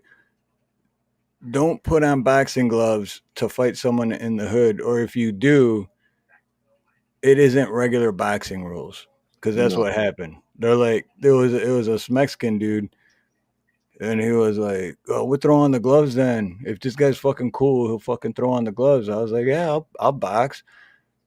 And I'm just thinking regular, like they're gonna ding ding ding, and we're gonna box. And there was no ding ding ding. As soon as he got a second glove on, he just freaking attacked. Like I wasn't even ready. I was like, what? And he just beat the living shit out of me for like 2 minutes straight.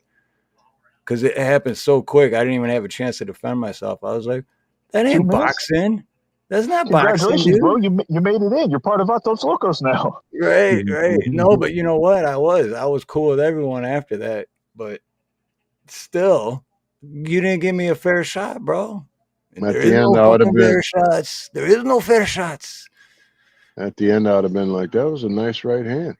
Dude, he fucked me up pretty good, man. Even with the boxing gloves. I mean, I was, yeah. Anyway, long story short, not to glorify all the stupidity that we've been through, but don't go down there and from the suburbs and think that you know what's going on, man, because it's not a normal. You got to be street smarter. You will be dead. Dude, yeah. Is that the story you were just talking about? Or is that the story where those two guys went to Detroit to pick up like some kind of, is that the one you were just talking about? Or is that a different story? And they killed him? Or no, because that dude didn't. This is Okay, my so dad. This is my dad sent his cousins to pick up an ounce. right. No, this is definitely a of different story because this happened a while back, but it was I think they were from Livonia. all those And kids. Yeah, those they kids. jumped on 96 Yeah, and went into Detroit to like pick up acid or something like that. and they got And killed. Yeah. Steve was bobbing when he was supposed to be. Dude, it happened so fast. I didn't have a chance to do neither, man. It was just, I was still putting my glove on, and next thing I know, I'm just like, whoa, what about the bell? But yeah, they went from Livonia and then in Detroit to pick up, and then just execution, dude. Just as soon as they went to get it, just they ended them and robbed them for everything and left them in the field. Took the car, and it's like, man. My biological sent his cousins to pick up an ounce of we'll call it Cheerios for YouTube purposes, and he didn't go. Like my dad stayed home and sent. My cousin he was kind of like off. He wasn't all there. Like, and I don't want to say mentally retarded or whatever, but he wasn't right, and the other guy was okay. But my dad sent them to get it. When they got there, they sprayed the car up with Uzis and killed both of them. The cops? So, no. They robbed. I thought you said the cops. They robbed. Sorry, my bad. No, they robbed these guys. They robbed. Gotcha. Robbed the cousins my dad had sent, and then after that, my dad, I think that's when he went downhill. Like I think after that, he was so devastated at his actions that he just went right in the toilet, right to the crapper, with a bunch of different drugs and crap. But that's when I met him. It's like, because me and my wife she wasn't my wife, my girlfriend. We needed a place to stay. So we ended up going to the hood because we didn't have nowhere else to go. And I knocked on my dad's door. I'm like, hey, you never done nothing for me, man. Will you let me stay here for a little while with my girl? Because I got nowhere else to go. And then he's like, yeah, I'll let you stay. Of course, with stipulations. Had to be the ride. I had to put up some money, whatnot. We had one room in an upper flat that we could use. But yeah, all that crap happened when I was down there. And then after I left, his girlfriend this sounds crazy, right? But my dad's girlfriend would go across the street to Tom's house, sleep with Tom for $20. Then she would come back and my dad and her would go over to this guy's house and buy crack. Then they would come back home and smoke the crack. And me and Chris were always in the room with the door shut. Like we would lock the door. We don't know what's going on out there. We just needed a place to stay. That's what was going on. Stuff like that. And then like later on, we found out when we left that my dad borrowed money from that same guy, Tom. And Tom, he didn't pay him back. And Tom came back and blew a couple holes through the front window with a shotgun. So he ended up going to prison for I forget how long. 15, 20 years. That's because crack is whack. What's well, up, my Todd? dad, you want to hear the craziest part? My dad used to be a preacher. He was a preacher back in the day. Dude, I never knew that. Really? Yep. And Damn. some bad stuff happened all in a row, and he went right into the toilet. And then right at the end of his life, he got all straightened out. He got off of that stuff. He got rid of her. We moved him out to Gibraltar. He got better, and then he got cancer. And then he ended up dying from complications of the cancer, but he had gotten himself straightened out. So, but I yeah, never knew that he was I just knew about him from the time you moved in with him then, which is one of the times we kind of stopped talking for a while because I was going a different direction in my life, and then we just kind of lost touch. But I never knew that he was he was addicted. Yeah, he was addicted to it. And the coke guy would come to the house and cook, and they would do it, and he'd turn out all the lights, and he would pace back and forth the flat, going window to window. And now we would just lock the door. We would lock the door and be like, oh my God. And he was cool with us, but just stay in the room. Like, is it cool if I pee, or are you going to like think I'm the po-po? But anyway, my stepdad, was much better to me. Well, my mom told me not to go down there. But when you're young, you're like, oh, I never met my dad, I never met my dad. I want to know my dad. And, they tell you, well, I don't know if you really do. You probably shouldn't. And then you're like, yeah, I want to know what he's like. Right. You know what I mean? You got to find out for yourself. No, dude, I agree with that. There are a lot of things in life. There are a lot of things in life that you could tell someone till you're black and blue in the face, but a lot of things each person has to find out for themselves to really truly understand it, And you're right though, and your stepdad too, man. Much love to Ron because he was a great dude. And my brother's got a lot of stories too, but he don't talk about his business like I do. I don't care. I'd rather try to help. Come on, y'all, James. like figure it out. Or don't go down to Detroit and think you're hardcore because you're hardcore in the suburbs, bro. Because it's a whole different world. Spill the beans, James. Tell us, James. Tell us.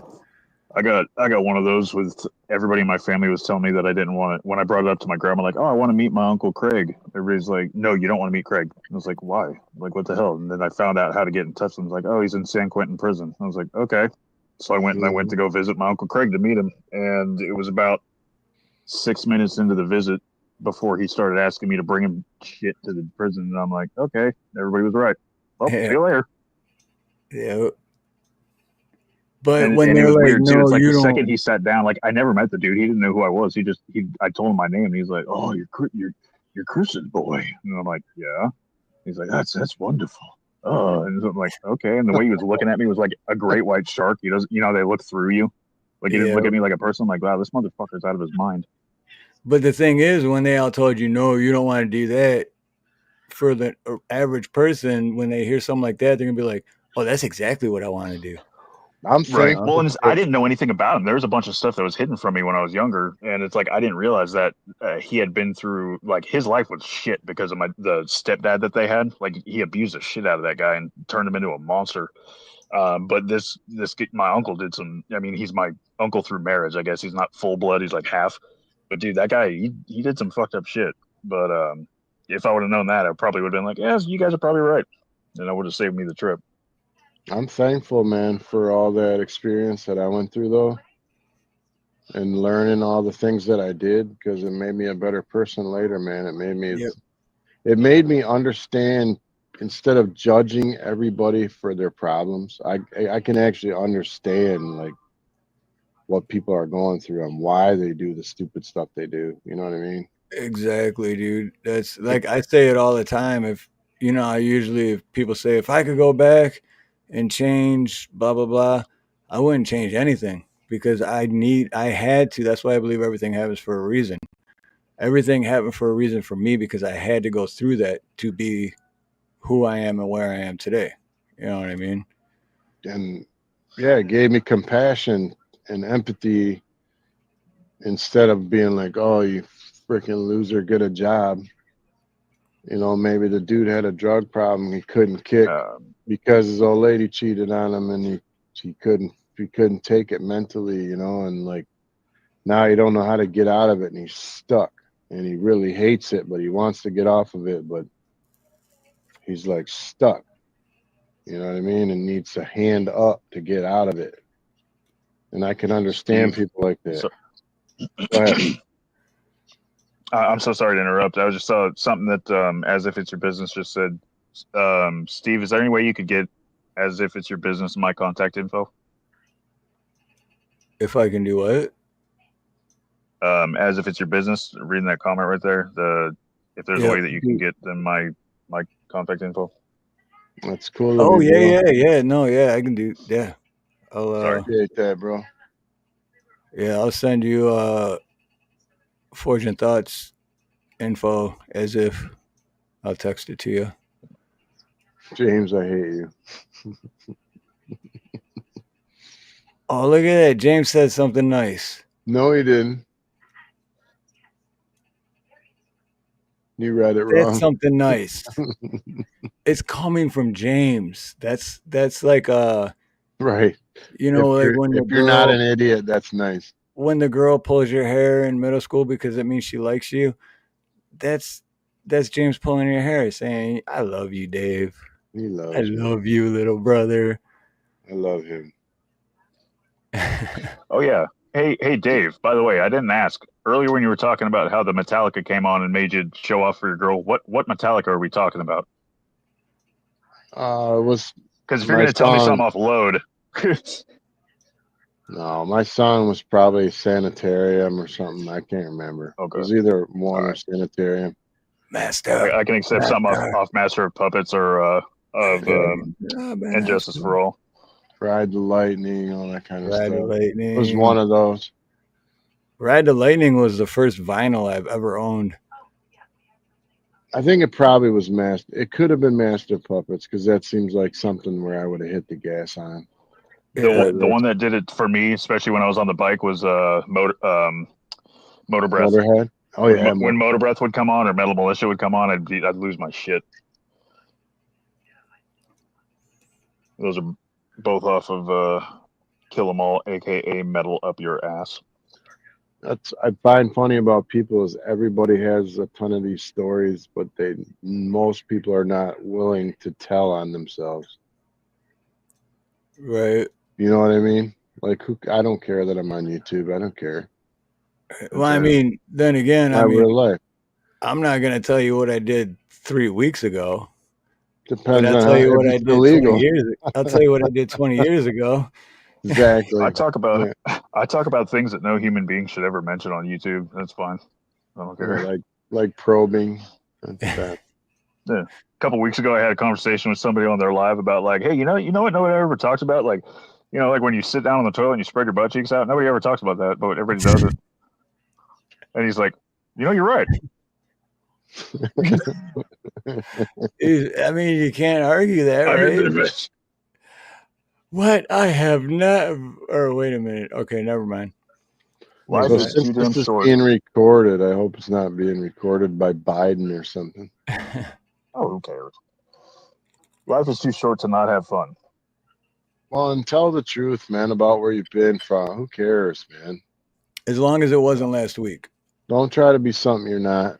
Just be thankful you didn't end up stuck in Detroit in one of those houses. You know, hardship makes people and builds character, and the wisdom is knowledge gained from past failures a lot of the times. So exactly.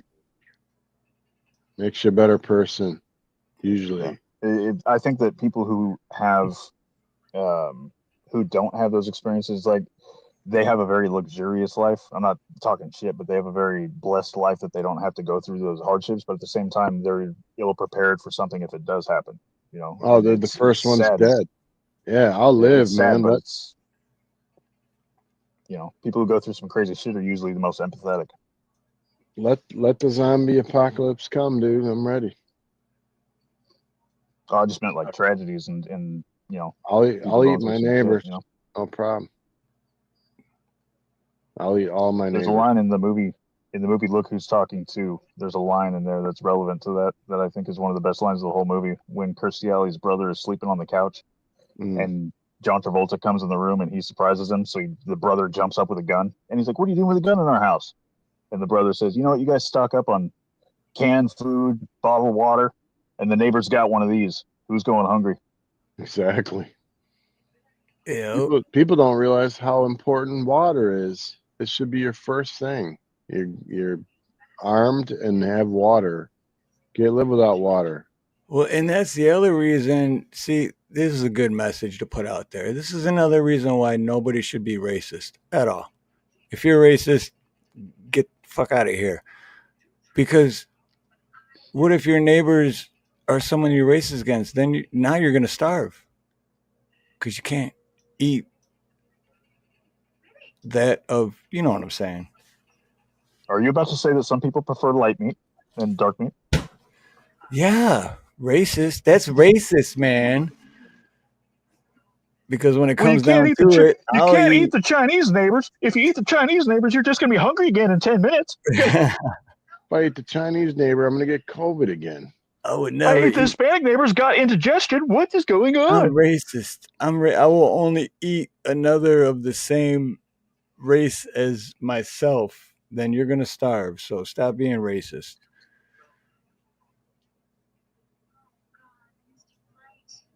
Blue Unicorn. What's up, brother Blue?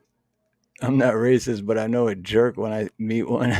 Eating boogers is the lowest form of.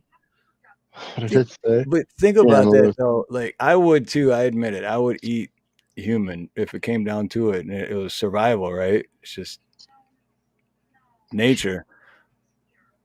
But, dude, how weird would that be, though, to actually, if you ever were actually in that situation, how fucked up would that be? Like, all right, about to eat. This used to be a person a day ago, but now I'm Jeffrey Dahmer, and I'm just going to fry this shit up.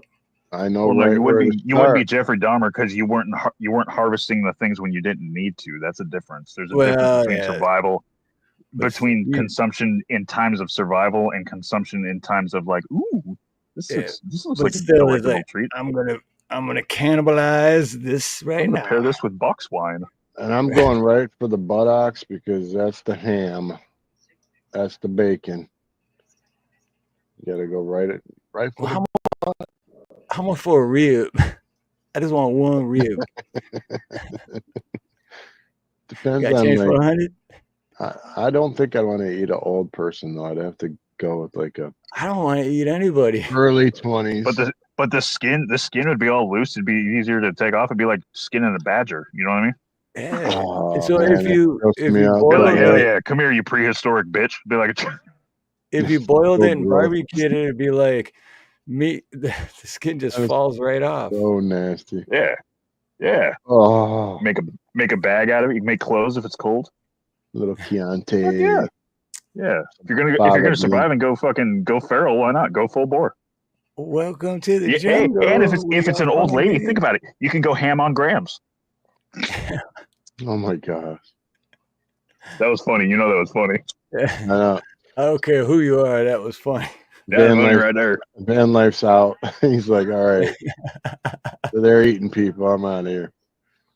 Later, man. Appreciate But no, always. in all honesty, Van Life, is that because of us or because it's you got to go to bed because you got to go supply states with electricity? It might have been ham on grams. He's got to work. Right. I'm pretty sure it's work. He's a worker. Yeah. But I still don't care who you are. That was funny. Ham on grams. Red or blue, it doesn't matter because the government will still eat you. Because Dave's still going to eat you. That's right. He's going to eat your butt too. Yeah. Is it? But the muscle memory of the old person would make you the baddest ass in the forest. You do that, and you ain't ready for the jungle yet. You guys saw Book of Eli, right? Oh, The deplorable, movie? No. deplorable Kulak. I don't want to butcher your name, but aloha and welcome. And you want to preserve your Steve, unalive. you see Book of Eli? Book of Eli. Oh, I thought you said Enoch. Eli. Denzel Washington. Yep. You remember the part in the movie where they go up to the house and it's like an old dude and his wife, and they act like they're real nice and like, you want some tea? And they're shaking because they actually eat people. And if you eat too much people, you get the shakes or whatever. You don't remember that part in the movie? No, I just want you to keep going because it's like interesting the way you're explaining it. But yeah. Yeah, I just reminds me of the movie, and he's like, he saw his handshake, and he's like, Denzel's like, we gotta go right now, and she's like, what? He goes, they eat people. Yeah. They had a graveyard in the backyard from all the other visitors that come by. Yeah, check that movie out if you haven't seen it. The Book of Eli. It's a pretty good movie. Denzel Washington. Yeah, any movie In times of Denzel. hardship, man. In times of Any hardship, movie that's what Denzel's saints, been into is a good fucking movie, man. In my book, anyway. like during the Holodomor and the. I mean, honestly, you could go to a cow farm. I mean, you don't have to start with people, but you might end up with people. Fuck it, ham on grams. It's so disgusting. Just build the taste right from the beginning, you know. Get the geriatrics out of the way. Get it out of the way. Well, think about it, because the younger folks, their meat batteries are going to be good for longer. The meat will stay fresher. The older folks, they're going to die off quicker. You might as well just eat them first. You know, it's like eating the leftovers so they don't go bad. Real quick though, I love how we're rationalizing this now. Van Life says it was eating people. I grew up in Washington D.C. in the bad times before Detroit took over highest homicide rating in America. I've seen a lot of shit, boys. Sorry, much love. During the Holodomor, there was a saying. Van, the man with the beautiful beard. We love you, brother. Love you, Van, man. Take care, brother. Beware a fat man during a famine. From the Holodomor. It's one of my favorite sayings. Because they were fucking eating each other. One of the reasons I give to why communism doesn't work is because whenever a system more than once has resulted in widespread cannibalism, it's a bad system.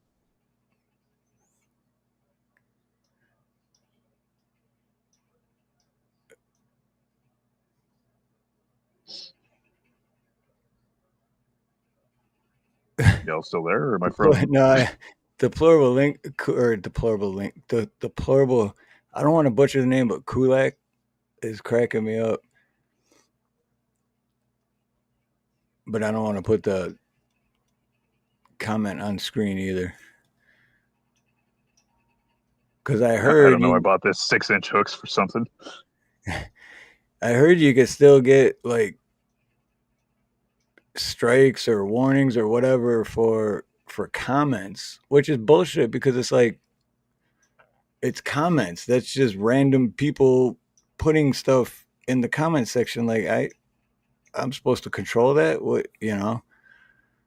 So like you can get shut down even for like cuss words and shit, which I don't get. Do attractive people taste better than ugly ones? That's a good question, James. I don't think so. I don't think it makes a difference. They might be full of preservatives. Did they come out with did they unroll a bunch of new restrictions or something, or what happened? Dude, every month they come out with new. Here, let me look what it says this time. I stopped looking like 6 months ago because every month, upcoming changes to community guidelines and warnings. Every month there's a new one of those. So it's like, but they don't point it out like to what the new ones are. That you just have to go through everything and try to figure out what the difference is from what it was. Well, and sometimes they don't even say what it is, and you have to figure it out, like process of elimination. Mm. Dude, there's one that I put on my channel that was just all it was replaying news footage from 2023 with a song over it, and I never got it. It's still age restricted and shit, just because it shows people punching each other and stuff.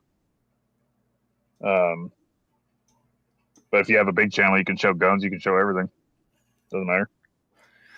Right. Well, you can show guns or whatever, but not on a live. If you're on a live stream, and I know this, that's probably why As If said he got bounced hard for showing a gun holster in a live.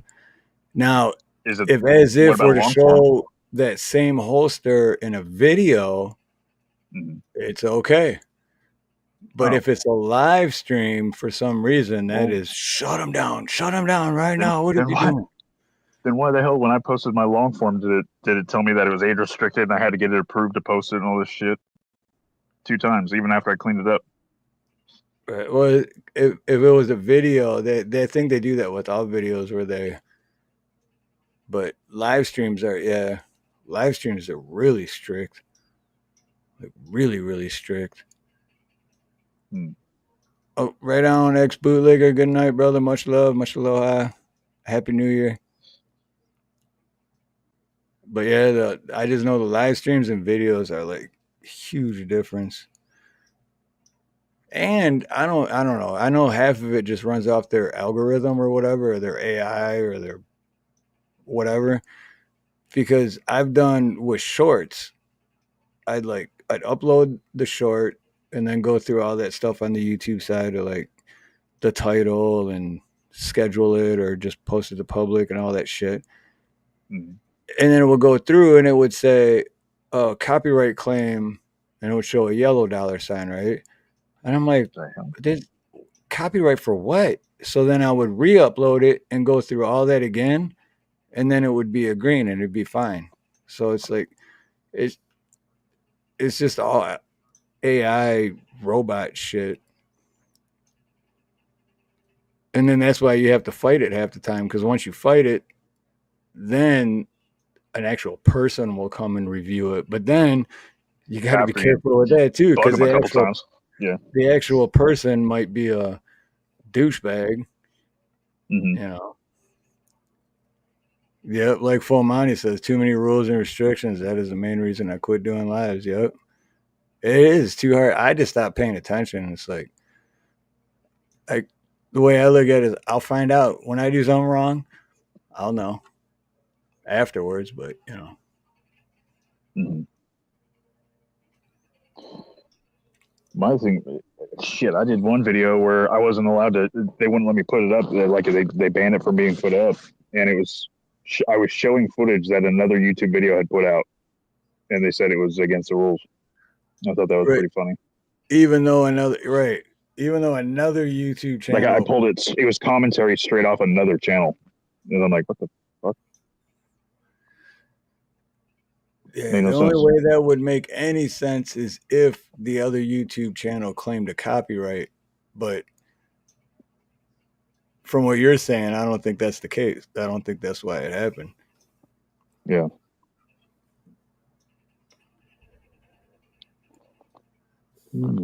Which reminds me, just by saying that, you remember Dave? You remember the Nick Johnson and Tyler Oliveira, all that, and then that got cleared up, right? And then this other dude, like a week ago, put out this video about Tyler Oliveira and how he's a fake, and I watched the whole video from this other dude. I don't remember his name, and it was pretty convincing. It was very convincing. So I was like, "What, man? I like this dude, Tyler, man. Like, what the hell?"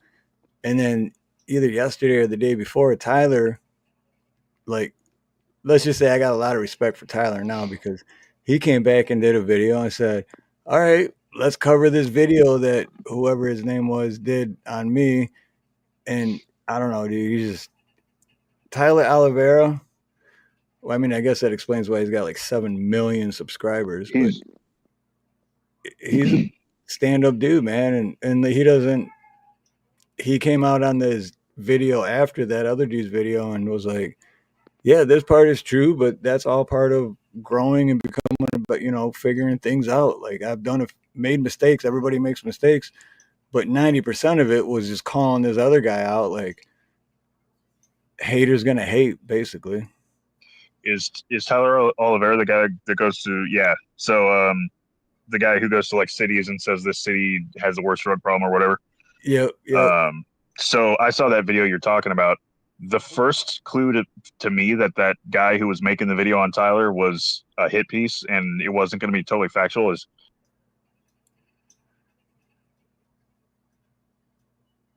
was what? Your audio cut out right when you said was. Why you always leave me hanging, man? Don't leave me hanging. Oh, now you just came back. Probably when you finished saying what you were saying. Oh, can you hear me? Now I can, yeah, because it cut out. Okay, now so I can hear you. one thing I noticed is I switched screens. My bad. One of the things I noticed was every single thing that guy said about Tyler was like, oh yeah, so if a black man does this, like every single point he had was something about racism, calling Tyler racist, saying that what he said was racist. It was just a very long like it was all about race. It was all about just like virtue signaling. Basically, that's why I was like, okay, I'm going to listen to what he says, but obviously it's malicious and it's a hit piece, so you take it with a grain of salt. Yeah, and then I got even more respect for Tyler for coming back that quick too, and like being honest about everything. He like called the guy out for what the guy was wrong on, and then he said, "Hey, you know what? You're right about this, but that's stuff as a human being that we work on."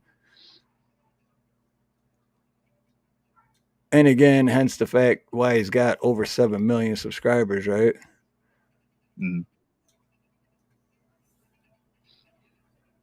Blue unicorn, that's a fact. Yeah, that video it was obvious what that guy was doing. Every single point that he had was like, well, no, that's actually not what happens in this town. What happens in this town is that black people go to the DMV, and it's like, no, you dumb motherfucker. It's a poverty-stricken town. It has nothing to do with the fact that it's just black people. Like, what? No. Yeah. You talk about a town that's got a horrible drug problem. He's like, well, this is the problem. Is that black people? It's like, it sounds like you're the racist, actually. Right. Yep. It's like on the same token as people who are like, oh, voter IDs is racist. Why? Well, because, you're expecting people to show their IDs when they vote. Yeah. Say, this is me. I want to vote. And they're like, well, but black people, it's like, you don't think black people can get a fucking ID? Right. And the dude, tell me, well, it's racist against black people. It sounds like you're racist because if you're arguing, just that phrase alone. Well, because black people can't like just shut up already. Just right when you singled out. If you're arguing that black people can't get driver's licenses, I would argue that you are the racist one, you piece of shit. Mm-hmm.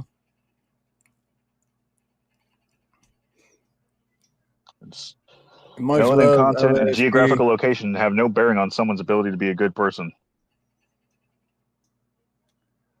Subculture, the way they're raised, and their fucking manners have something to do with being a good person. Right.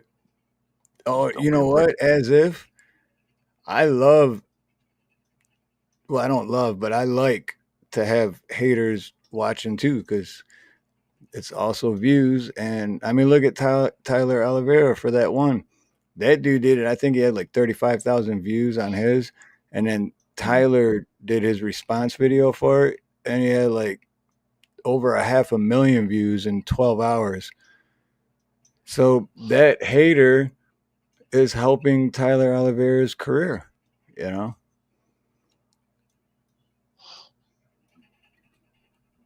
And like I always say, I love everyone. So hater or not, I still love you. Whole countries demand ID to vote of entirely different ethnic backgrounds. But in the USA, it's a huge problem, right? They're just creating issues to try to, they're throwing spaghetti at the wall, seeing what sticks. Yep. Exactly. Like, I need to find a reason to be outraged today. You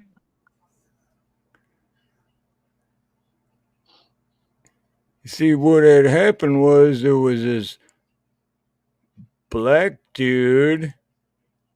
I'm not racist. Yeah. Oh, Mo Tibber. What's up, Mo Tibber? Good to see you, brother. Shit, I just realized, weren't we just talking about it being over 2 hours and now we're going on 4? Holy smokes.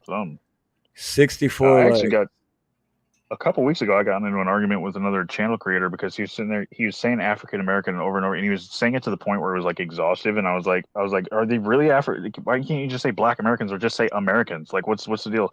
Well, they're African American. I'm like, were they fucking born in Africa? Well, no, then they're not African American, dude. Right. That's racist. And I had half the chat call me racist because I said that if you're born in America, you're an American.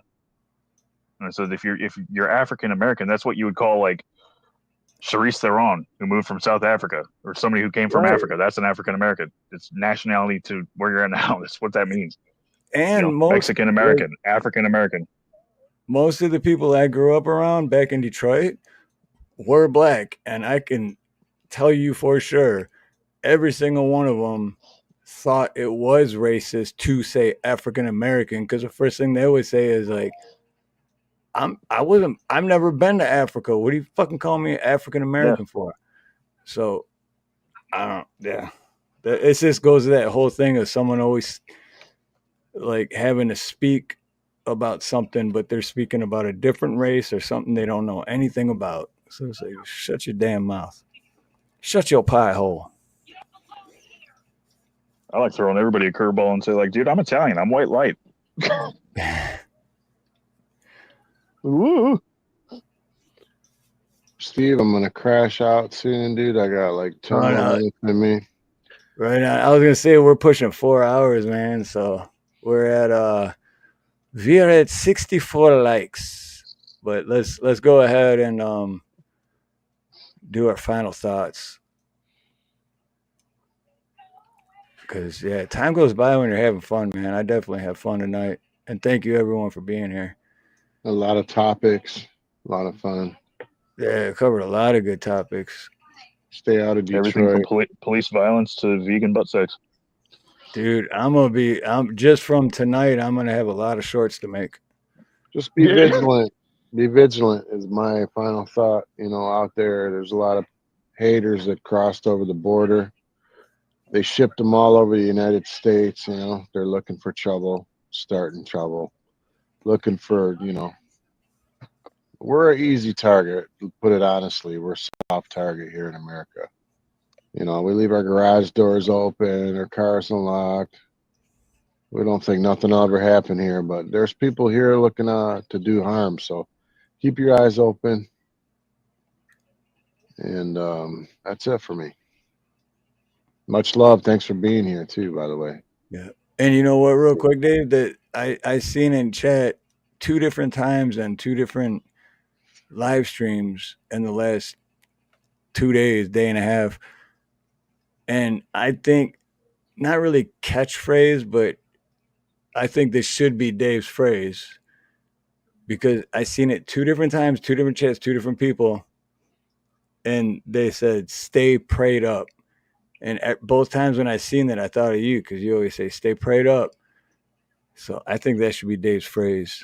Stay close to God and stay prayed up, because you never know what's going to happen on day to day. No one's promised tomorrow. Yep, absolutely. Look at what's happened in the last 2 weeks, 3 weeks. Ronnie, Kurt, my best friend, more people in our family. How many people do you guys know out there that are sick or are gone? Just be careful out there. Watch your kids. And hide your husbands, because they coming at everybody out there. Hide your wives, hide your husband, everybody over here. And James, mom says good night. She's over here eating a piece of toast. Says hi to everyone.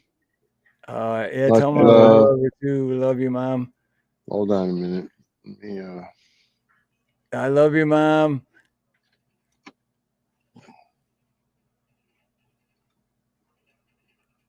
There we go. She can't see me though, can she? I love you, Mom. I love you, Mom. You're so awesome. They're all saying they love you, Mama. Love ya. Take care, man. All right. What about you, Chadwick? You got any final thoughts? Every day in the United States of America, when we wake up, there's roughly 3,000 Americans that didn't get the chance to wake up. Be thankful for what you got. And as we start this new year, I'm not going to talk resolutions, but I'll say every single day is an opportunity to be a better person. So work on the little things and you'll accomplish big. Exactly. Absolutely. 100% agree with that. Hoorah. Hoorah. I make people call me European American just to annoy. I love saying European. I go, I'm a peon, European, everyone's a peon. Yeah, because we're all there. We're all European. That's No, what I'm America saying peeing. We're peeing. I know. I'm a And, peon. You're I'm a peon. peeing right now. You just can't see because I'm sitting down. We got And a I'm not bucket under our wearing desk. We got a bucket under the desk so we don't have to move. Oh, you can see it? Shit. Oh. That's a demerit. That's a demerit. You remember we used to get those in school? Demerits. Yeah, merit. Yep. No, I got a demerit. Not no merit. Anyways. Okay, well, I wanted to say my final thoughts, but I can't leave now because there's 66 likes and I don't like 66.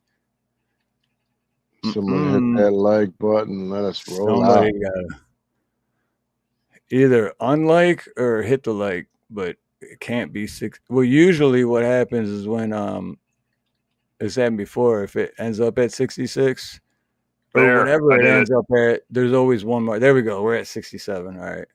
And I just subbed you Al Bundy. Oh yeah, Al Bundy. Al Bundy's awesome. Sub. There. I just hit like for you, baby. Oh, thank you.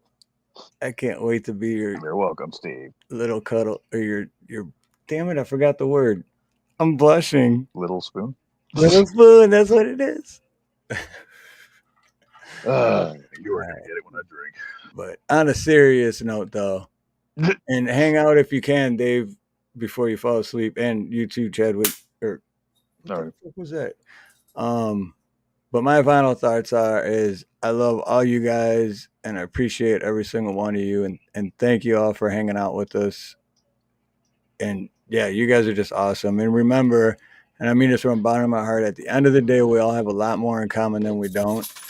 Just because we don't have a few things in common doesn't mean that we should all hate each other or argue because, we're fucking grown ass people. So just have conversations and figure this shit out. And at the end of the day, we can all make this a better world, but you have to do it together. So with that being said, I love all y'all. And I lost my train of thought. Oh, yeah. Much love. Much aloha. Wait, I said that backwards, too. I'm thinking about too many things because I love you guys. Have a beautiful morning, a beautiful day, a beautiful afternoon, a beautiful evening, a beautiful night, whatever it may be. Much love, much aloha, and most importantly, God bless.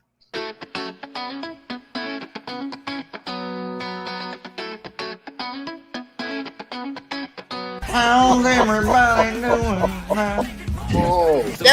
I guess right after high school, ended up joining the Army. You guys seem way more chill than that intro. I'm ready to take this fucking country back. I don't even live there. Dude, we should get a boxing match going. Smack the shit out of it. That sounded wrong. I have to highlight that one. Oh. Stay the hell out of the left lane if you're not passing. You're so salty about this drive. Finally, a law that I can get you. You're driving in the left lane. It's punishable by death. You don't have to have a massive channel to make an impact, Steve, you smoke like a girl. Always there.